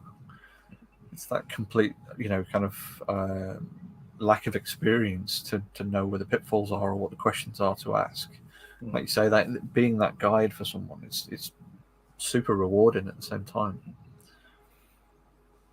And I think it's as well, it's okay if you don't have the answer.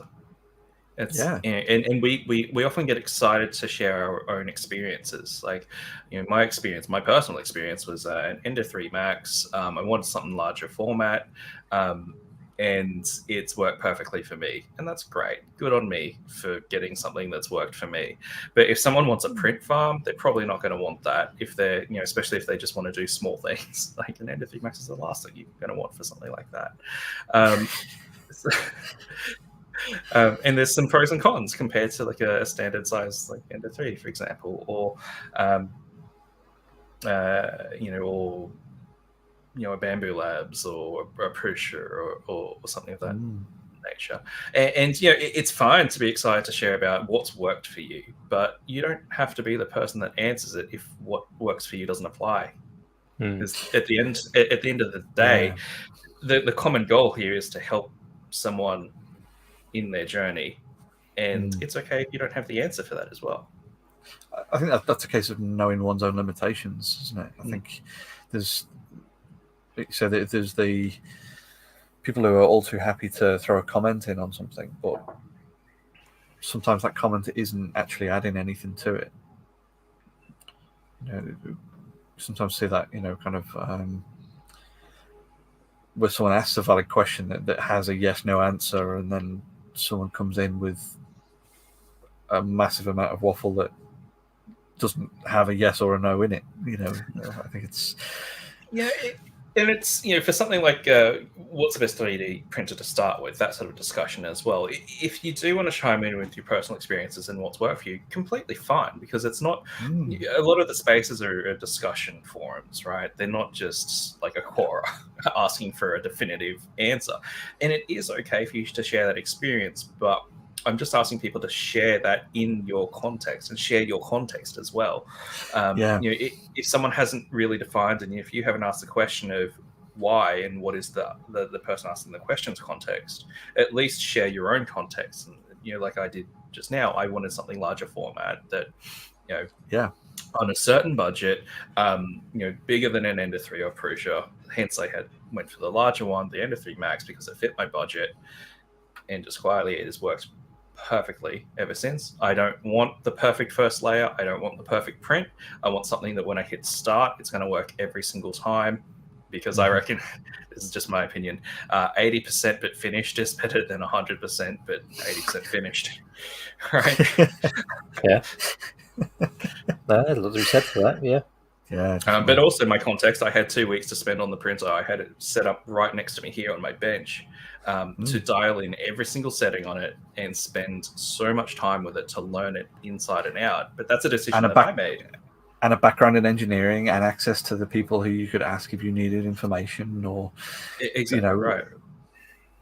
It's quite a common thing when you sit on things like tool posts or things like that in some of the those kind of industry specific kind of things of someone saying, I'm buying my first set of tools, what drill should I buy? Or that kind of giving personal context for your own biases and things, I think, is something that a lot of people forget. You know, when you have someone with a very small budget who recommends something that is very low budget, but they also have minimal use, but they also have experience and training to use that kind of thing, versus someone who has a massive amount of budget and has only ever used something that's been pre-set up by someone else and is, you know, kind of professional grade quality, higher level of use and all this kind of stuff, whether that's tools or 3D printers or whatever. Understanding that context of where you fit personally and how that relates to the person you're communicating with, I think is one of those. It's another soft skill that I think a lot of people sometimes miss out on. Yeah, absolutely. Some good points. Yeah, I mean, it's the beauty of kind of, like you say, it's the beauty of the maker community, isn't it? And you know, it's like with 3D printing. It's great that there are some people like Billy, for example, who's made those wonderful infographics that you know, it's like, that we all see everywhere in the 3D print community. Happy to share or to make the effort to produce something, and the people who make Instructables and you know, just it's the resources we can all point to, isn't it? To say, yeah, here's someone else who's answered your question. Or yeah, the people who put stuff on GitHub and the like, and it's just it's great that people will share mostly.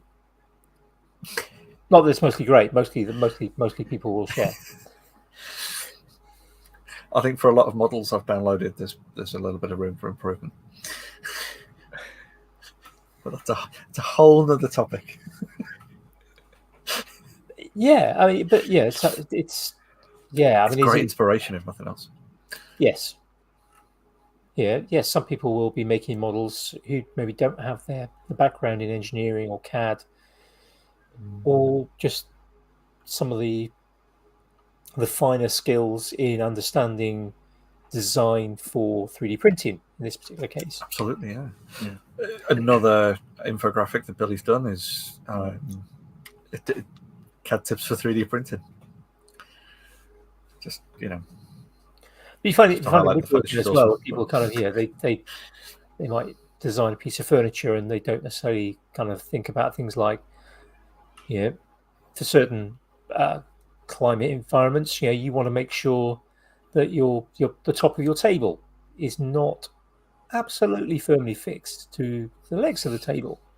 You want there to be some movement, otherwise you're at great risk of, you know, the top buckling or splitting. Or a lovely cracking sound in the morning. Not strengthening bits in quite the right way. Yeah, not having kind of maybe thinking about if you put a table leg on, how's that table leg secured to the aprons? You know, how have you got that in place, and is it necessarily the best way of doing it or not? Yeah, some of which comes with skills, but yeah, I think, which of course I think for the beginner can be very confusing because you know the beginner is not necessarily going to understand that particular bit of design isn't great, or be able to troubleshoot why this thing I downloaded from Thingiverse or Printables or Cults or whatever just doesn't seem to print very well, even though I'm using the print settings that came with the file. But it might be that actually there's something about the design isn't right from a CAD point of view. I think this is where it's always difficult to fully train someone on anything like this, because it's a lot of context-driven tangential knowledge that's required for things like that. You know, it's very useful to have things like tips and tricks of, you know, adding filleted radiuses to the outside of vertically printed surfaces, but chamfered straight edges to horizontally printed surfaces. You know, it's those kind of things that are fantastic little tips, but then you've got to rely on people getting the print orientation correct. you know, and there's loads of little things like that that you need to explain the why as much as the rule itself. And I think that's where a lot of these things are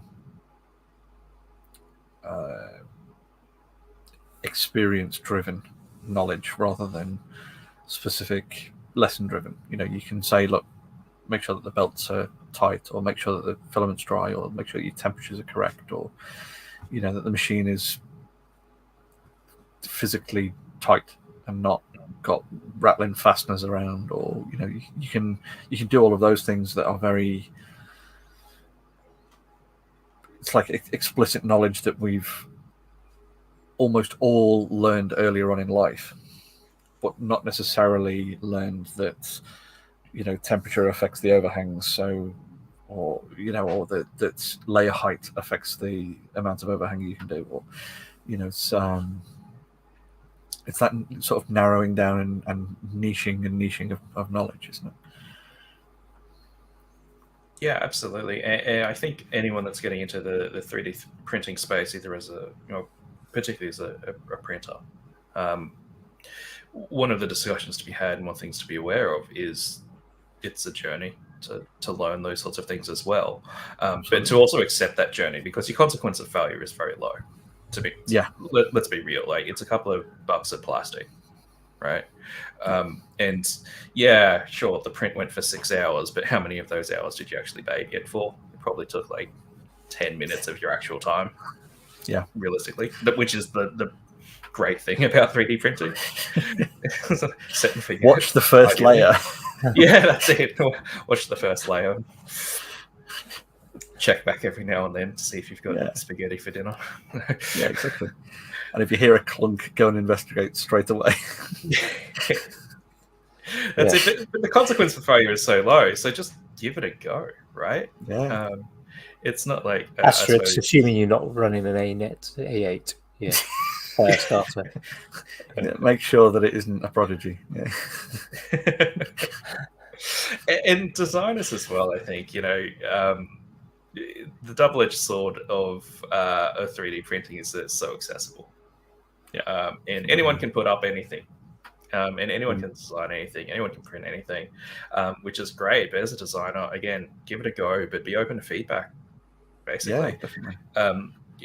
When people put out professional designs, they test it on dozens of different machines, which is just not generally feasible for an at-home designer. And look, there's no reason to for small things as well.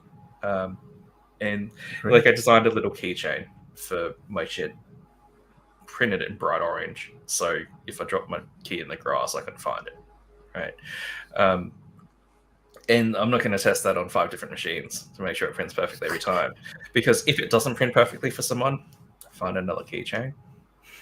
Yeah, like it's not worth it. But also being open to it, and places like maker communities, if you want some feedback on models, pop them up, because people love printing stuff. Is what the number one question that I think people ask when they get a new printer is, what should I print? Yeah, 100%. Right? 3D printing's cool. I just want to do it, but now that I've got it here and assembled, I have absolutely no idea what to print. I think there's almost a feeling of obligation of, if you've got a 3D printer and it isn't currently printing something. I know I've got 3 sat here that aren't currently printing anything. One has been working away for me today, but the other 2, I feel guilty of the fact that they're not doing things. And I've printed so many things, and it's that kind of, do I need anything else right now? Does anyone else need anything else right now? Because when you start printing a ball rod, isn't it? Yeah. Print more printers. Exactly. But it is that kind of like, there's that sort of, that feeling of, I should be putting it to use. I should be doing something with it. Well, it's a time multiplier. Yeah, that sort of machine is an absolute time multiplier. Like, you can put 5-10 minutes into setting it up and then run it for a 12-hour print, and then you've got something that you didn't have before. Whereas if you did it yourself, then, you know, with manual tools, that's 3 hours of your life you're never getting back. Yeah. If not more. Yeah, I know what you're printing. Yes, but yeah. So I totally get it. I do. Like, but, I think we're certainly. If I think of how far 3D printing has come in the last 10 years, it's just leaps and bounds, and I suspect that we're going to see more and more people 3D printing, not from a making point of view, but more of just a utilitarian. It'll become it's just another tool in the house. Yeah. Well, and that's what we had as well. We had the little race to the bottom there for a while. How cheap can we get 3D printers? Lots of Ender clones came out in that sort of time, those sorts of things.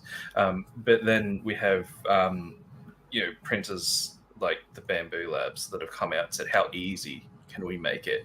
Taking that experience that they had from DJI and applying that thinking to a consumer product, set it up, minimum fuss, hit play, done.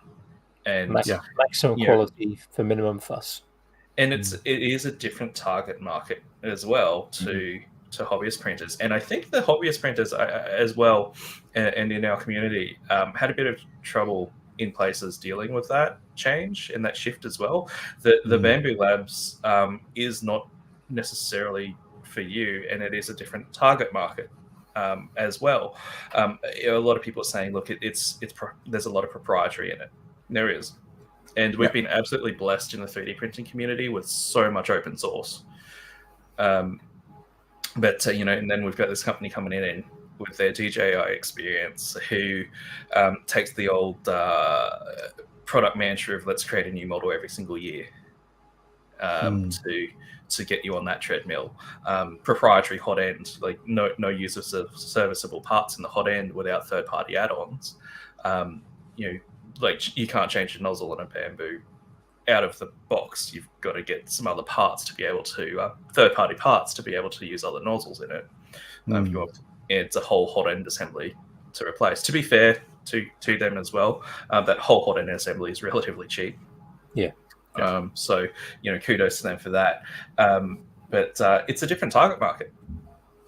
It's a completely different target market to someone who is going to spend time on open source projects and is okay with 3D printing being both a hobby and a means to an end. The Bamboo Labs I see is just a means to an end. It's just another tool, isn't it? I think it's a similar kind of argument. PC and Mac or Android and iPhone, or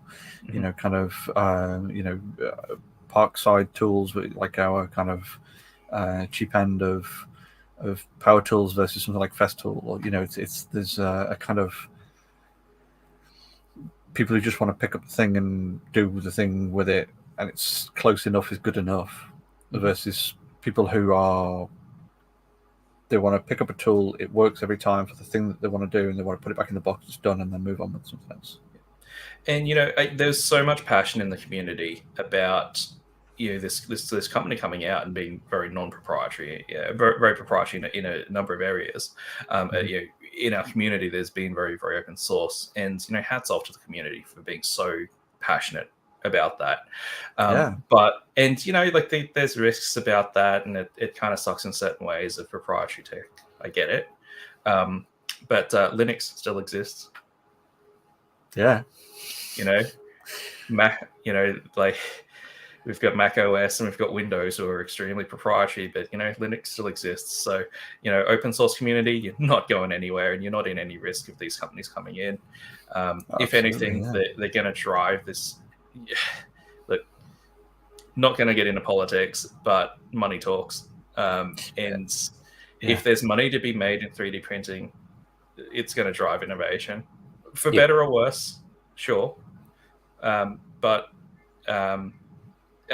if you don't want to engage with that, and if it goes in a direction that you're not happy with, you still have your open source communities. It's not going anywhere. That's absolutely the whole point of open source.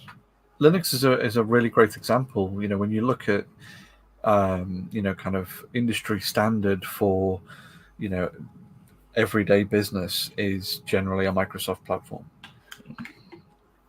But you look at the kind of rates of progression that something like Linux has had over the last 20 years that I've been exposed to it, or the last 10 years where I've been kind of professionally using it, kind of every day as a sort of core part, versus like the kind of 10 years before where I was finding my feet with it.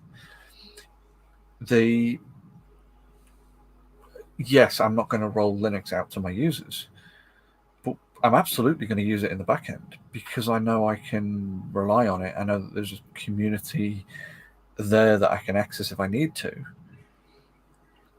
And it's catching up rapidly.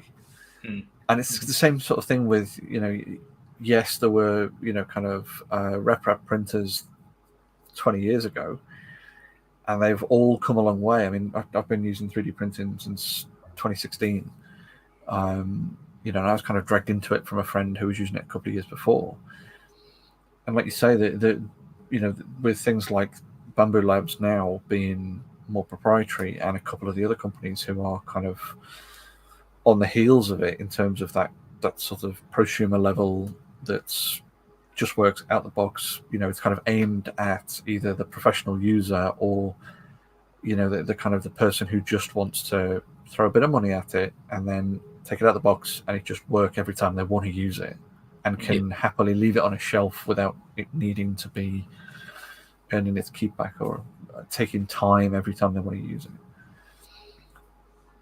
The fact of that being there as a proprietary thing, yes, it might have caused a bit of friction with the open source community, but it's only then a matter of time until the open source clones of the Bamboo Labs printers are near enough on parity with it. I suppose that's my point as well. Things like the Prusa, for example, compared to the Bamboo Labs, there's a bit of a divide there. There's a gap between usability there, and if that at the price point of a Prusa Mark IV, if they want to continue to survive against something like a Bamboo Labs, they got to catch up, honestly. And you know what? Prusa's doing a lot of open source stuff. So, Bamboo Labs has come in and shaken things up, but it's making some other more open source companies go, hey, we need to pay attention to this and lift our standard, and then we as an open source community benefit from that. Absolutely. I think that's again another really good kind of example there of those two being a similar-ish price point. I think the Bamboo Labs X1 Carbon is more pricey than a Prusa Mark IV, but the P1P is cheaper than a Mark IV. So you've got that kind of like, you can get high-speed, high-quality printing for less than a Prusa, or you can get the additional features for more than a Prusa, and you've got that kind of that weird bit in the middle where Prusa's still a bed slinger, but kind of commanding a higher price point. But I mean, there's a huge argument to say that if you've got the money for a Prusa, then buy that over a P1P, because it's there's pros and cons between the two, that a Prusa might be more suitable for you. But that's coming back to asking the question of what people want to do. Absolutely. Yes. Yep. If you want open source, if you want it to be, kind of, if you want adaptability, then you probably and a huge community that's kind of, absolutely. And that's what I mean. The Prusa, there's going to be some people that are passionate about this, I'm sure, and they're going to say, "Look, Prusa over a P1P every single day of the week. I don't care if it's slower. I don't care if it's bed slinger. I don't care about so many things." And you know what? That is 100% valid. Absolutely. Even for myself, just looking down the barrel of what's my next printer going to be, a Mark IV or a P1P, I'm leaning towards the Mark IV. And I know I'm not going to have the same speed, and a few other things that the P1P does really well, but they're not a priority. And you know what? If that's someone listening, then absolutely more power to you, right? Yeah, and that's it. I mean, I have some friends who run a 3D printing company. Yeah, they do design work. It's not just about printing. It's not just print farm. Yeah, they do design work, but they're offering solutions to industry, commerce, film industry, and the like. They're kind of filling the gap. They're not just sort of printing a something for just Joe Bloggs down the street who wants a new handle for a suitcase or whatever. Yeah, they're looking at mass production and stuff. Now for them, solving industry. Yeah, I mean they have a bunch of machines. Yeah, predominantly until the X1 Carbon came out, they were predominantly using bed slingers, and they had some resin stuff, and they worked really well. They had some large format printers. When the X1 Carbon came out, for them, essentially as commercial 3D printing company, the speed advantage and the quality of print out of the box that the X1 Carbon gave them, especially with the multimedia, the AMS unit, that was just a game changer for them as a company. Now they haven't got rid of their large format bed slingers because there's a limited size. Still a use case, For them, they have that now. They've got more flexibility. They've got slightly smaller format but faster machine, which for some of their customers, that's exactly what they need. For some of their customers, they need to be able to print large pieces in one piece, and that's the FDM bed slinger that they've got, which are all kind of massively customized and upgraded against the kind of the original machine as they sort of came. And it's it's their suitcase, and it suits their particular use case. And I mean, obviously they have the skills and experience and knowledge, and they've got kind of the experience of their kind of clients that they've had so far of knowing what to do, which is a very different scenario from, say, somebody like myself, who's a very much an occasional hobbyist 3D printer, which is going to be different from guys like yourselves who are kind of printing more often and doing more advanced stuff and more design work, as opposed to somebody who's maybe doing something that's very specific, but they need it for their hobby. Take something like Sophie Wong, who's making doing amazing work with costume and spacesuits and things. The 3D printer is very much a tool for her to be able to then produce that thing, rather than just having maybe designing stuff for possible purpose. And certainly I know Jamie makes stacks of things that have very much of a practical use, but they tend to be sort of solutions to problems, rather than actually my main function is creating essentially a fully fledged spacesuit. Where I'm printing on materials, and I'm printing helmets, and I'm ordering visors from people, so that I've got actually fine. I'm thinking about how to mount the electronics for that. And I mean, a perfect example is our good friend or mutual friend Mike, who has he tends to make props on his 3D printer, and he has a very large, fast resin printer, which most people use resin printers for printing very small things, whereas he prints very big things, that you would often tend to put on a bed slinger, but he prints them nice quality because he's got very fine details in them, but massive chunks of parts. It's asking that, it's asking those specific questions that I think is a skill in that sense of finding out that specific niche. But I mean, I think you also need then the right background understanding, and I think that's where it might be more difficult as a kind of a global rollout, but where the maker community is filling that specific niche, because we're all so interested in so many different things and picking up so many bits of kind of additional knowledge, rather than being specifically focused on one subset of information. We'll remember that video we saw 6 months ago from that person that we've spoken to once on Instagram that answered a question that we asked, that we've got those kind of bits of transferable information between recesses of our memories. See, years ago, there was a prediction made by someone that said that, and some studies as well, that showed that our memory retention is reducing quite quite heavily, and they said, look, it was the advent of searches. You know, we've got the world's knowledge at our fingertips, so therefore we don't need to retain high detail knowledge. We just need to know how to find it. Yeah. Have you guys seen that sort of stuff or experienced that sort of stuff yourselves? I mean, that even Einstein said a very similar sort of thing of kind of why hold on to the information when you can write it down and put it somewhere. And I think that's always kind of perhaps been a thing, but I think maybe the kind of the prevalence of people who are just wired that way. The kind of the difference in people being more allowed to be who they really are. It's like not specifically having to memorize your multiplication tables by rote because it's not necessary anymore. I think it's not specifically that our memory retention is lessened. I think it's more that the application has changed. We can remember there's more information where to find things.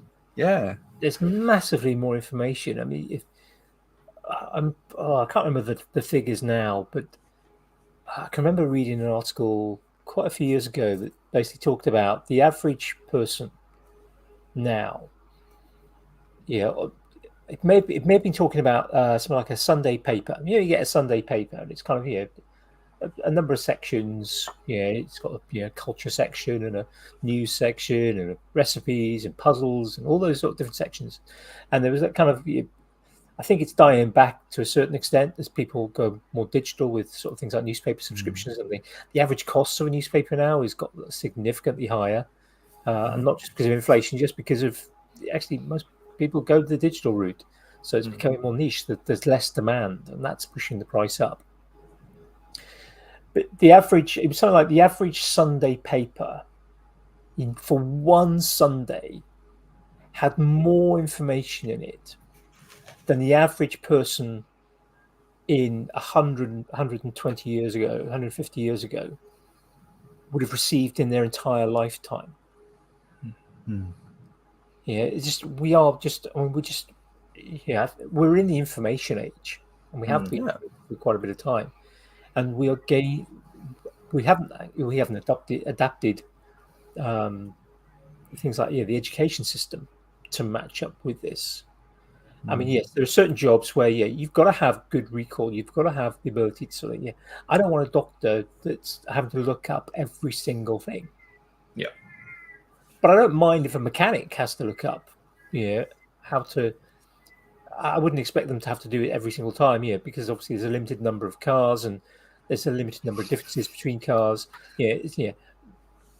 I'd rather a mechanic actually have to look up, okay, this model of car from this particular year requires this particular grade of oil in the engine. The specialist knowledge that you come across 3 times a year. Maybe. It's not, for that, it's not time critical. It's not life.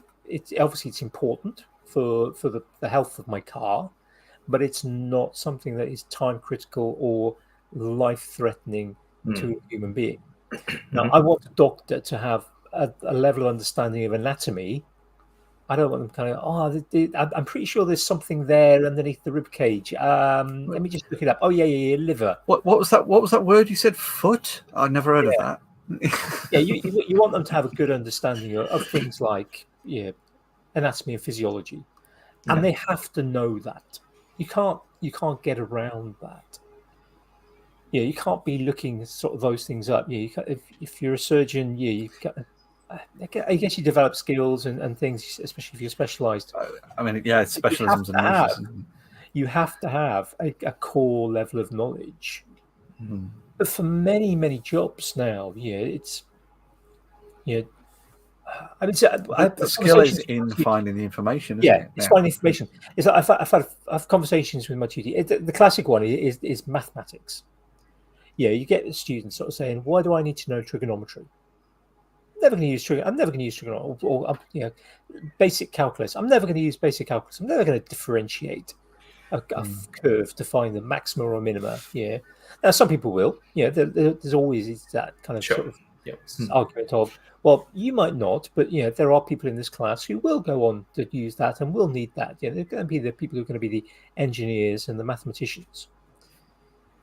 But there's that kind of argument. Well, why do I have to learn maths? Where am I ever going to use this? What am I going to need to know Pythagoras? Well, yes, there are certain parts of mathematics and physics, for example. Those are the two things that I know probably best, that actually are useful in everyday life, even as an adult. They can be quite useful to sort of know. If you're trying to work out how many tiles you need to tile your bathroom, then having a bit of an understanding of simple geometry, length and breadth, area, that's actually quite useful.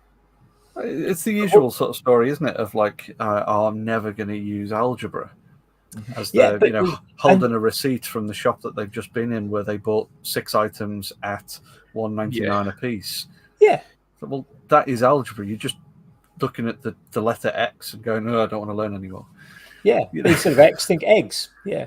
Yeah. Exactly. But what we don't often push is the fact that something like maths, for most people, isn't actually about necessarily the mathematics, or certainly some of the more intricate mathematics, but actually it's about problem solving. It's about developing a set of skills to look at problems in certain ways. It's about critical thinking. It's about looking at a problem, thinking, okay, what are the tools that I can use to break this problem down, and generating that idea of kind of algorithms. And that is something that I don't think we push enough yet. There are some teachers who do it. I mean, it's something as a physics teacher, I try to kind of always go, sometimes there'll be days where you're going to go, look, for most of you, you're not going to ever need this again. Some of you are going to need this again. So if you're going to go into engineering or physics, like that, it's something to really pay attention to. The rest of you, you're going to need this for the exam, but you're probably not. And then there's other days where you kind of go in, right, we're learning how to wire a plug today, an electrical plug. This could save you a fortune, and it could save your life if you get it right. Super useful in the UK, not so useful in many other countries in the world. Where they have everything's pretty molded. It is kind of it's a very useful skill to have, even if it's just the extent of.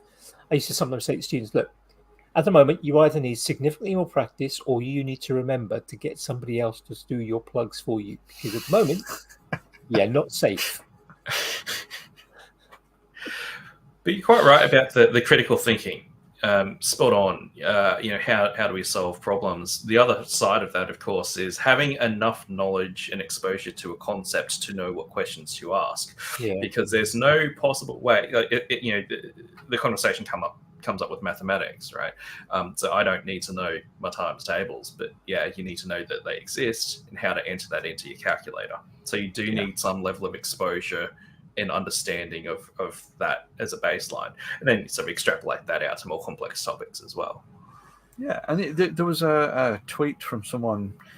I sort of seen it as the usual, where one medium or one social media platform ends up being reposted in every other thing. So you see it with every logo as it's been nested further and further down the chain. But it was a tweet from someone saying, "Look, I'm a NASA engineer, and I still have to look up the formula for whatever it was." And it's like, my job is in this stuff.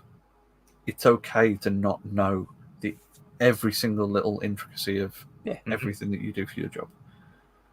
Knowing that it exists and knowing how to find it is good enough. Yep. Yeah, absolutely. At least 80% of jobs. Actually being able to look something up is absolutely fine. Maybe if you're mid brain surgery and you've got someone's skull opened up and you have to then Google what the amygdala is, then maybe that's perhaps not the job for you. You say that, but at the same time, so I'm a big flight person. I see you use the picture of me upside down in an aerobatic aircraft as the thumbnail. That was pretty cool. But at the same time, if there's an emergency, time-critical emergency in an airliner, first thing you do, checklist. Yeah. Know how to look it up, follow the procedure, follow the process. Pretty much most aircraft is a spin recovery checklist on the dash right in front of you. I've seen a post-it note put on someone's plane. In an emergency, fly the plane. Just, I like that. Well, it's aviate, navigate, communicate, right? So your first job as a pilot is to fly the dang plane, not to get on the radio and get confused with passengers or run through random checklists or even to find a place to land yet. It's fly the dang plane, because there's no point in finding a landing spot if you've just stalled your aircraft. Yeah. I think that's the thing is figuring out where you are and information gathering. I think is the first step to solving any problem, any unknown you suddenly face. It's just gather information, whether it is a case of being in an exam and not understanding the question. Go back through a few pages, figure out where you're at, reread the question, try and rephrase the question in your mind, or whether you are stood there with a scalpel in your hand and someone's skull in the other hand. It's gather all the information you can first before you then start panicking. Even surgeons going into major surgeries these days, like a lot of sometimes they're doing practice runs as well. With that surgery, just to and I love that we're in that time of technology where we can have organs or parts of bodies 3D printed with liquid inside those. That's really cool. I think Tom Scott did a piece on that. He did, yeah. Where there was things like arteries and so forth with liquid inside them, and then the surgeons doing a practice run with these 3D printed parts to figure it all out on this individual's anatomy as well. So they've done the 3D scan of his specific anatomy to have a practice run at this critical surgery. And that is the time to have the manual open for sure, to have consultants on the phone, other surgeons on the phone. You go, I got to this part, was not expecting it at all. Phone a friend. Yeah, for sure. And write down those notes, have them available for you in the middle of that surgery. There's nothing wrong with referring to notes. I think as well that kind of loops back around to what we said earlier about kind of those communities that are very willing to offer help. If you show willing and show, look, I've tried this approach, I've done this, people are then so much more willing to offer help or assistance or their experiences. I think if you wander into a community going, I've just bought this, I don't know what I'm doing, tell me everything I need to know. It's a little bit more of an open-ended question rather than saying, I've just turned my printer on, it's making a funny noise. Is this noise normal? Or do I need to do this next or this next? Or kind of give people the option to help you as well at the same time. Just touching on the point that was being made though about sometimes you do have to have that knowledge. You do not have time. You have to have this baseline knowledge. Hats off to the cowboys and cowgirls in emergency departments. Just quickly, my partner's a nurse, and she's talked to a lot of people about their experiences in ED. And I remember just one point. I can't remember the specific situation. I'm not going to get into gory detail about it. But there was someone who was, about to die, and they went, I've seen this on a TV show once. I think they did it in House or something like that. I guess we'll give it a go because we have literally we don't know how to fix this. Wow. So they got, I saw it on a TV show once 5 years ago. How about we give that a go? And everyone just went, they've got 15 minutes to live. What do we got to lose? Let's do it. Save their life. Absolutely save their life. But I know, ED can be absolutely insane with how to save someone's life, and it really is that deep knowledge of, well, we know this works, we know this works. I guess this will work, probably. Let's give that a go. But you can only come up with those sorts of solutions if you have a really strong working knowledge of how everything else is working. Because otherwise it's just going to end bad no matter what you do. So hats off to medical professionals in those sorts of environments. Hey? Yeah, and I suppose those kind of like emergency dispatches and stuff are very much a case of similar, checklists and flowcharts and it's kind of it's sort of first tier tech support, but for meat sacks, isn't it? It's that kind of right. We hear that there is X has happened in this situation now. Right, what do we need? What do we? Yeah, what's the order of operations? Paramedics actually out collecting, kind of here, meeting people at their time of greatest need. When they, you have to train. In the forces, there's kind of certainly it's the phrase sort of train hard, fight easy. You train for every possible opportunity that you can, based on the experience of your trainers, based on the experiences of maybe your team. But there's still going to be times when you turn up and go, "Oh, this is new." Yeah, this never seen this before. Never thought. Another perfect example of where training the soft skills as well is super useful on top of training the technicalities or those, kind of specifically trained skills. So the number one thing that I suppose my partner said about the difference between ED and other wards is, in general wards, you're going to have a lot of checklists, process, procedure. You're going to have your oxygen in this drawer. You're going to have your blueies in this drawer, all that sort of stuff. In ED, completely the opposite train of thought. Completely the opposite train of thought. It's not about process, not about procedure. It's about doing whatever has to happen at that point in time to save that life. Yeah. Checklists be damned. Just do what you have to do. But a lot, I would argue, having known people that worked in kind of here, I've known quite a few paramedics. I've known quite a few people who've kind of worked in sort of trauma care at various sort of levels. And I would suggest that actually they can do that because the routines are already so established. They are now second nature. Yep. So they're automatically going through mental checklists. And in some cases, actually, physical checklists.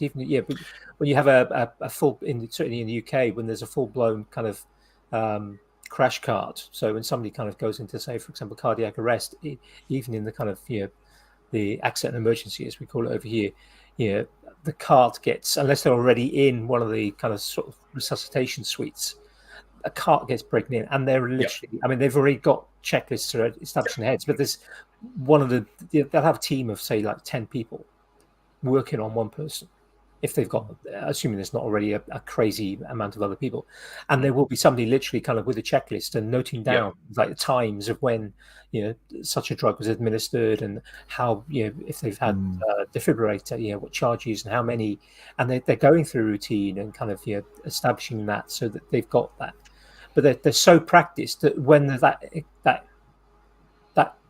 absolutely, how on earth is this person still alive, or this person is going to die? None of us have seen anything like this, even with the years of experience that they probably have, and most emergency department teams have huge amounts of experience. And they go, okay, what do we try? We've got to do something. We're not going to just stop. So we've tried the routines have already been through. Let's problem solve. And with that, references to a TV program or somebody's read a book on something once that kind of talked about somebody using a obviously you wouldn't do this in an emergency department, but using a disposable pen and a coat hanger. The tracheotomy, I mean, you get proper kits for it, You've watched MASH now. My dad was a paramedic. He by paramedic I mean he's trained in the medical corps and then jumped out of planes. Paramilitary medic. And he spent most of his career then working in sort of allied sort of stuff. So I knew about that. I mean, I watched MASH as a kid as well, but because they did the pen tracheotomy in MASH, I think.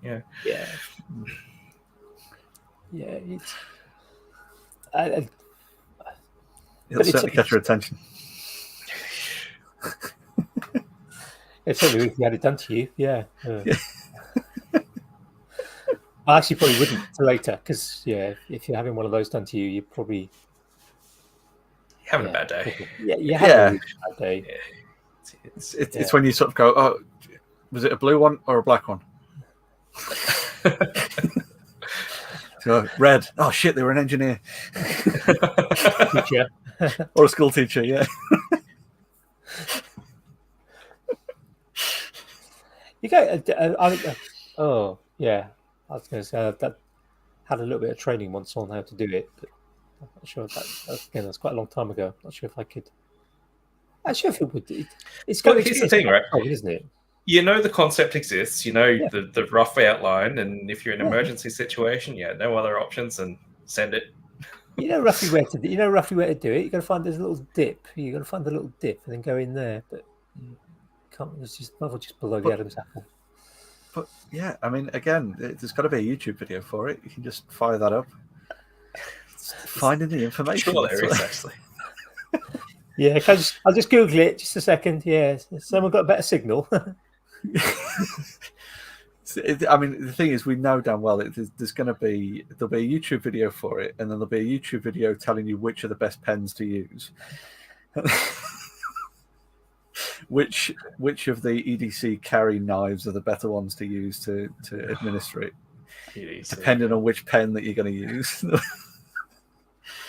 There'll be some, if there isn't already a channel dedicated to that kind of thing, then it won't be long before it's the new Rule 34. There'll be some kind of, equivalent rule of the internet for, how long till a YouTube account and a TikTok account appears that has that specific bit of niche knowledge. But I think having knowledge is important. Yeah, it's. Had this discussion once with somebody about kind of sort of survival, and the topic came up of survival kits.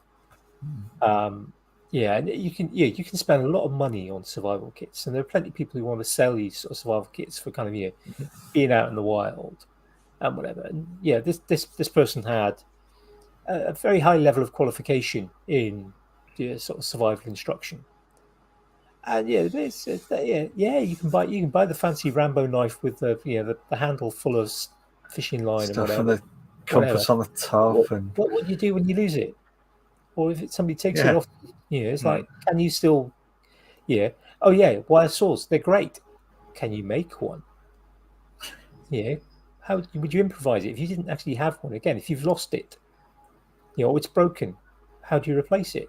Can you replace it? Have you got the skills to do that? Yeah. And again, it's more about kind of you said, the most important survival tool is inside that thick bone up there.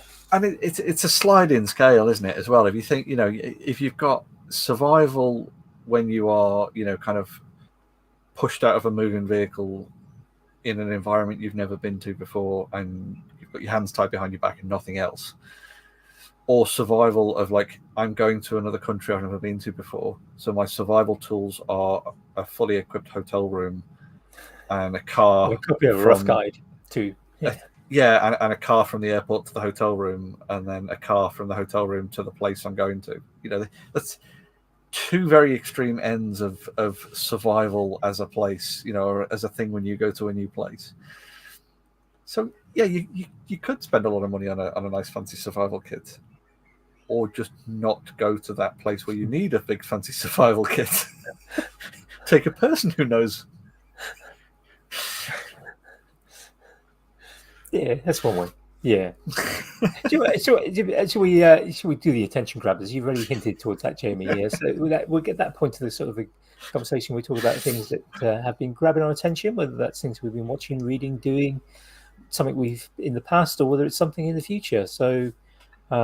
We normally kind of go sort of guest first. So, Jason, what's been your attention lately?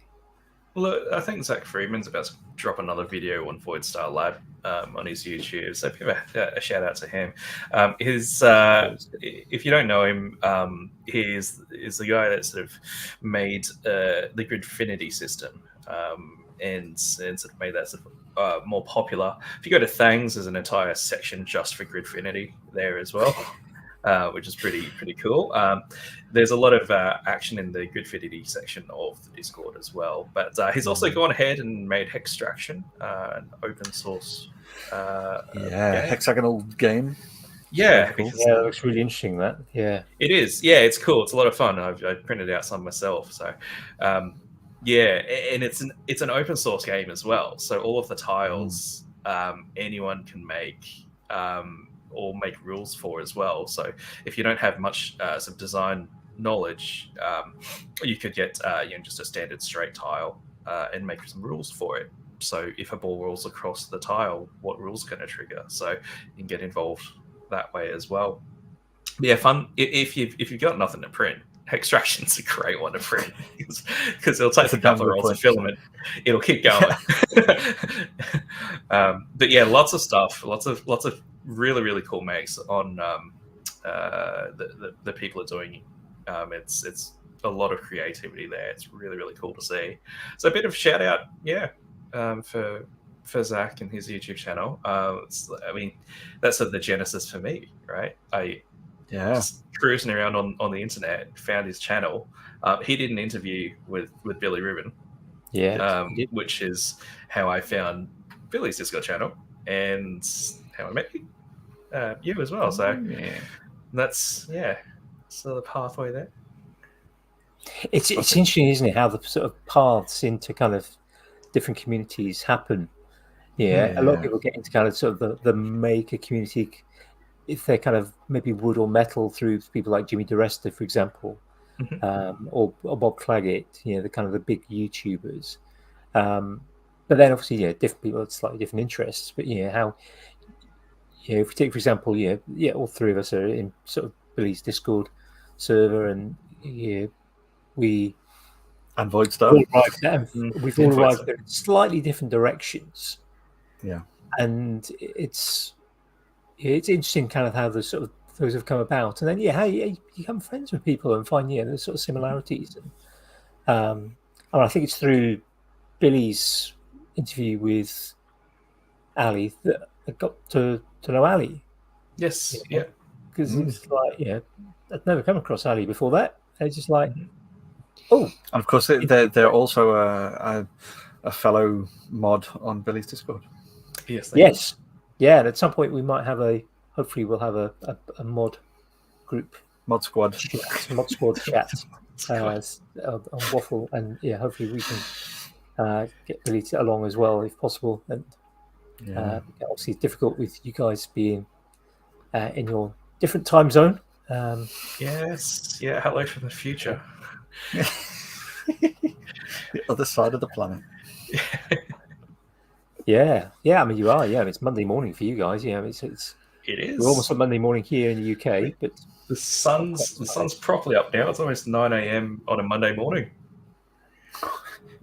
What a great way to start your week, having a chat with a couple of mad Brits. We can only apologise. Jamie, what's been grabbing your attention? Just playing with stuff.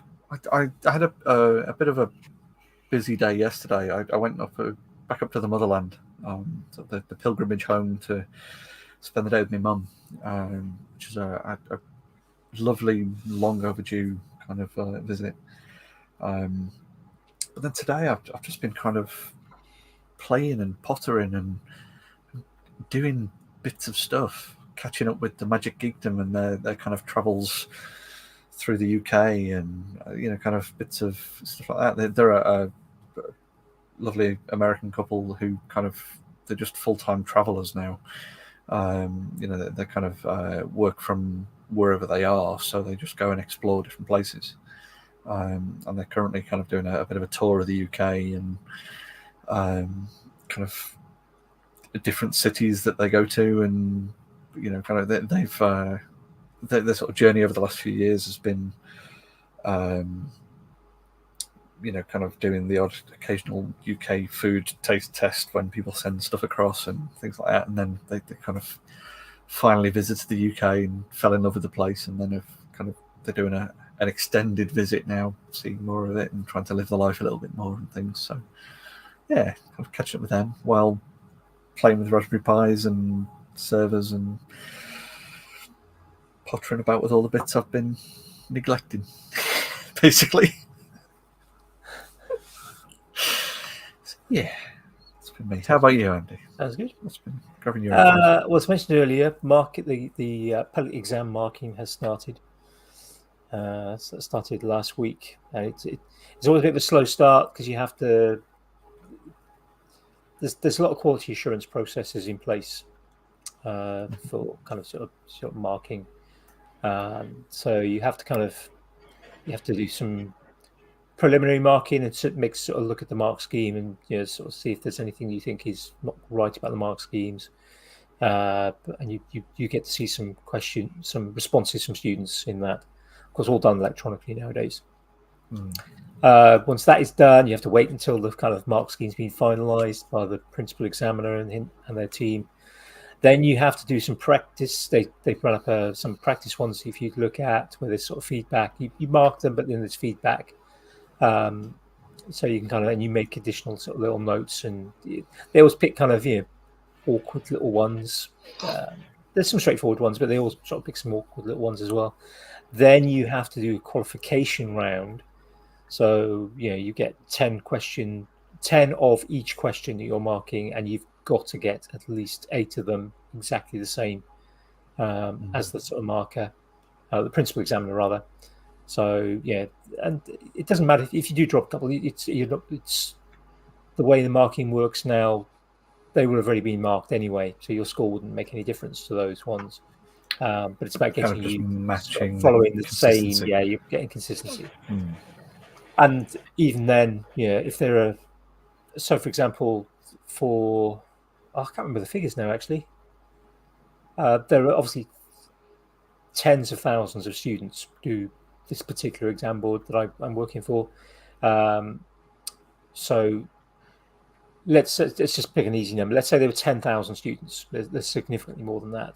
So there are 10,000 answers to question number 1A on the paper.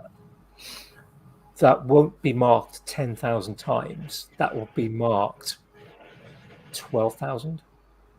So each questions will get marked multiple times by other people just to sort of double check. And there's some overlap. There's some what they call validity checking. So if I so today, for example, I've marked a couple of hundred of each of the 5 questions that I've done, and there will be for each of them somewhere between sort of 7 and 10 validity questions that have already been marked by the principal examiner, and they'll normally be the more awkward ones. I have to have matched those. If I don't, it gets flagged up. And there's kind of there's procedures in place then to make sure that I am back on track before there's doing. So I mean, at the moment I've got 100% in my qualification, and I've got 100% so far in my validation. So I'm quite happy with that. It's okay if you make a sort of the odd mistake. Sometimes there's awkward little questions. It's just like it's still human. As a teacher, there's the element of you can read a paper.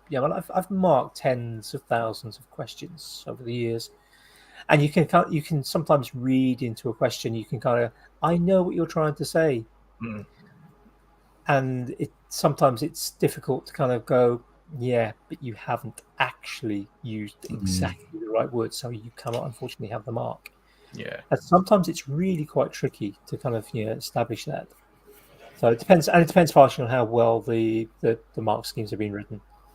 So it's it's a little bit. I'm tired now, much more tired than I would normally be.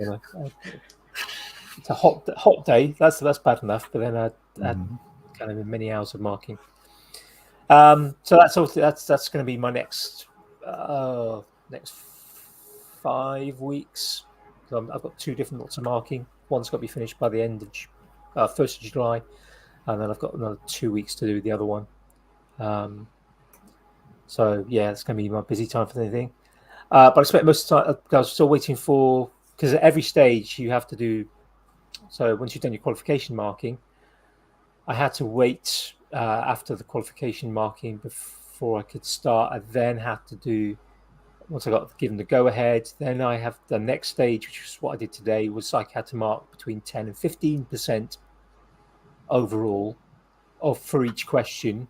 I've now got to wait for my team leader to kind of come back to me and go, yep, I've had a look through, your marking's fine, now you can carry on. but then I'll only be able to go to probably 25 or 35%, possibly 50%, varies sometimes depending on team leaders and teams. And then I'll have to tell them I've got that far, now I have another check, and then it just carries on, checks along the way. Just lots of calibration, basically, and validation. Yeah, which is good. I mean, and from calibrating the humans. Knowing that gives you more confidence. If I was still teaching, it would give me more confidence to know that the exams were generally being marked properly and well. Yeah, you hear horror stories in the media. Yeah, I think as a student as well, simply hearing something like that, just knowing that you're getting a fair mark. No, it doesn't matter. It's not the individual. It's not a personal bias. None of that. It's very heavily calibrated. Yep. And you're not being singled out for anything specific. Better I think it's better now than it used to be as well. Because if you go back a few years, literally, if I was marking a few years ago, I would have literally had a parcel of papers arrived, and I would have to work through every question on that. I'd have to send them off for check-in at various stages, a much slower process. And I already now have the mark scheme. I'm only marking 5 questions. That is dialed in already. Yep. Yeah, I've marked 5 questions there. I've marked somewhere between 220 and 300, because it varies slightly. If you've got a question, one of my questions is really easy.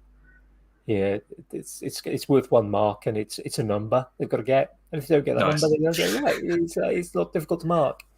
So you can literally kind of go, yes, mark, submit. Yes, submit. Yes, submit. Yes, submit. Or 1, 0, 1, 0, 1. Submit. So it's really, really quick. So it's easy to kind of go, oh yeah, I may have got to 17% instead of 15 because I got in the flow and there were a lot of right answers. So yeah, it is reassuring. It is good. Yeah, I've got the mark scheme dialed in already in my head. So yeah. I've got a couple of awkward questions. Where there's lots of, it's wordy, and the wordier answer is, the more likely there is to be kind of things like, you kind of got it, but not quite. You were close. You didn't say the 3 words I needed you to say. Yeah. Sometimes you have to have an exact word, or they spell a word incorrectly. Yeah, there are some words that are obviously very similar. So if you say one word, but actually it's supposed to be the other one that has 4 of the same letters, but isn't quite that word, and although they're from the same topic, doesn't count. So yesterday I was waiting to get kind of the go-ahead. So I've been trying to clear some of the stuff out of my workshop to make space for my air cleaner, because I really need to put the air cleaner off the floor. But it's such a small workshop. I haven't got the ceiling space to just hang it from the ceiling. So I need to clear a shelf. So far, I've managed to empty 4 1-litre ice cream tubs.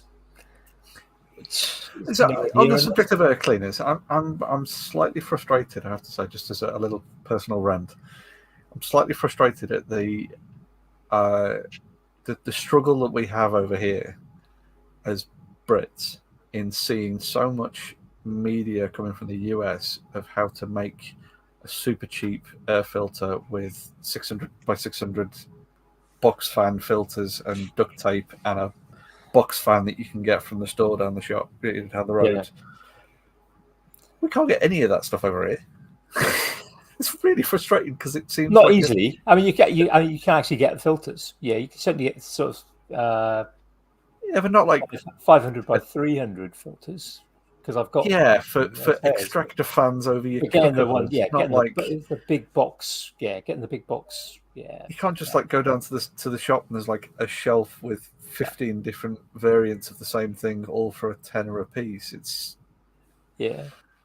a frustration that we can't build a cheap, good air cleaner for our homes or workshops because everything's bloody expensive when we try and do that. Yeah.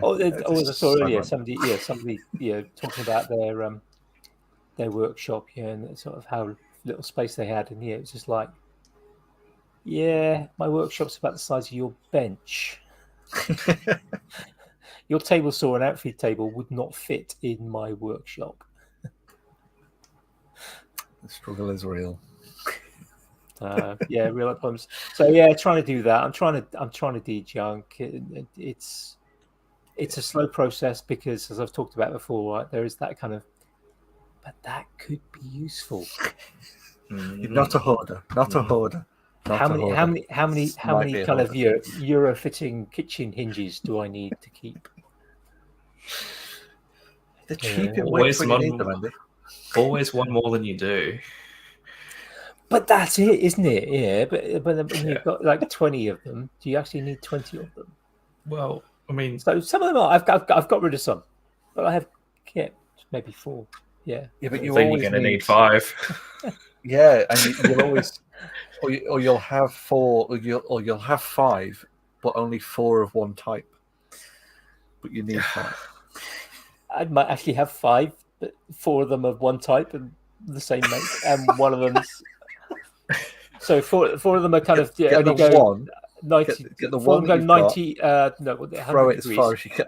Yeah, I've got 4 that go 100-degree hinges, so they kind of go from kind of closed to kind of opening a little bit, and then one's 100. I've got one single 180. I don't know why I've got one single one. I must have installed. I think it came as a 3-pack for my corner cabinet. Get that single one, throw it as far as you can. My conservatory is slowly starting to look like a scrap metal. There's people you can call, Andy, to get rid of that stuff. Well, hopefully I'm going to take it to the scrap metal thing and get some money for it. Yeah. But I need to go. I don't want to do 2 trips, so I need to get all the possible scrap metal out of my workshop and shed before I do it. I don't know. If I go in and get 30 quid for a car full, I don't want to then go up and go. Okay, yes, Mr. Pugh, that'll be 25 pence. We'll give you for that. What they'll probably just say is, "Get off our property." Leave the hinge. You can go. No, Jason, as we put in the kind of sort of description, you don't really do social media, but yeah, people want to find you basically pretty much go to the Discords for Voidstar or Billy and. Yeah, absolutely. Yeah, if you want to track me down, it'll be Billy's Discord or Voidstar Lab Discord, either of those. Always happy for a chat on either one of those. Every now and then we'll do a time zones. for me, it's a Sunday morning. That'd be a Saturday evening for you guys. Yeah, Saturday evening. On sometimes on Billy's Discord. That's a late one though. Actually, that starts at about that'd be midnight-ish. Yeah, Saturday. Midnight, 11 o'clock, something like that. Yeah, kind of. Yeah, hang out and make. Mutual making. It's pretty much this, but folks having a chat while pottering doing stuff. But there's always some good discussions going on in both of those Discords. So, and there's some very talented people in. Hugely. As well, very much so. Yeah, it's a melting pot for a very, very approachable, lovely people who are hugely insightful on massively varied topics. Mm-hmm. Absolutely. Yep. Yeah. Very good places to be. Indeed. On that note, I think it's midnight here, so we'll say goodbye to the listeners and the watchers. Jason, thank you so much for joining us. It's been an absolute pleasure to spend the evening with you. No, thank you so much for inviting me in. Early it's been Monday fantastic. Morning. Genuinely though, it is a good way to start the week. So, a bit buzzed now. It's really good. Good, excellent. Right, well, we'll say goodbye to folks, and we'll see everyone next week. Indeed. I think we're a bit closer to home next week. To our guest. It's not difficult to be closer to home from the other side of the planet. This is true. Yeah, it's all relative. I think New Zealand would be slightly further away. I mean, they're basically part of Australia, so. Yeah, I mean, it's just one of the off islands, isn't it? Just East Australia. It's fine. There we are. Right. Bye, folks. Okay, no, folks. See ya.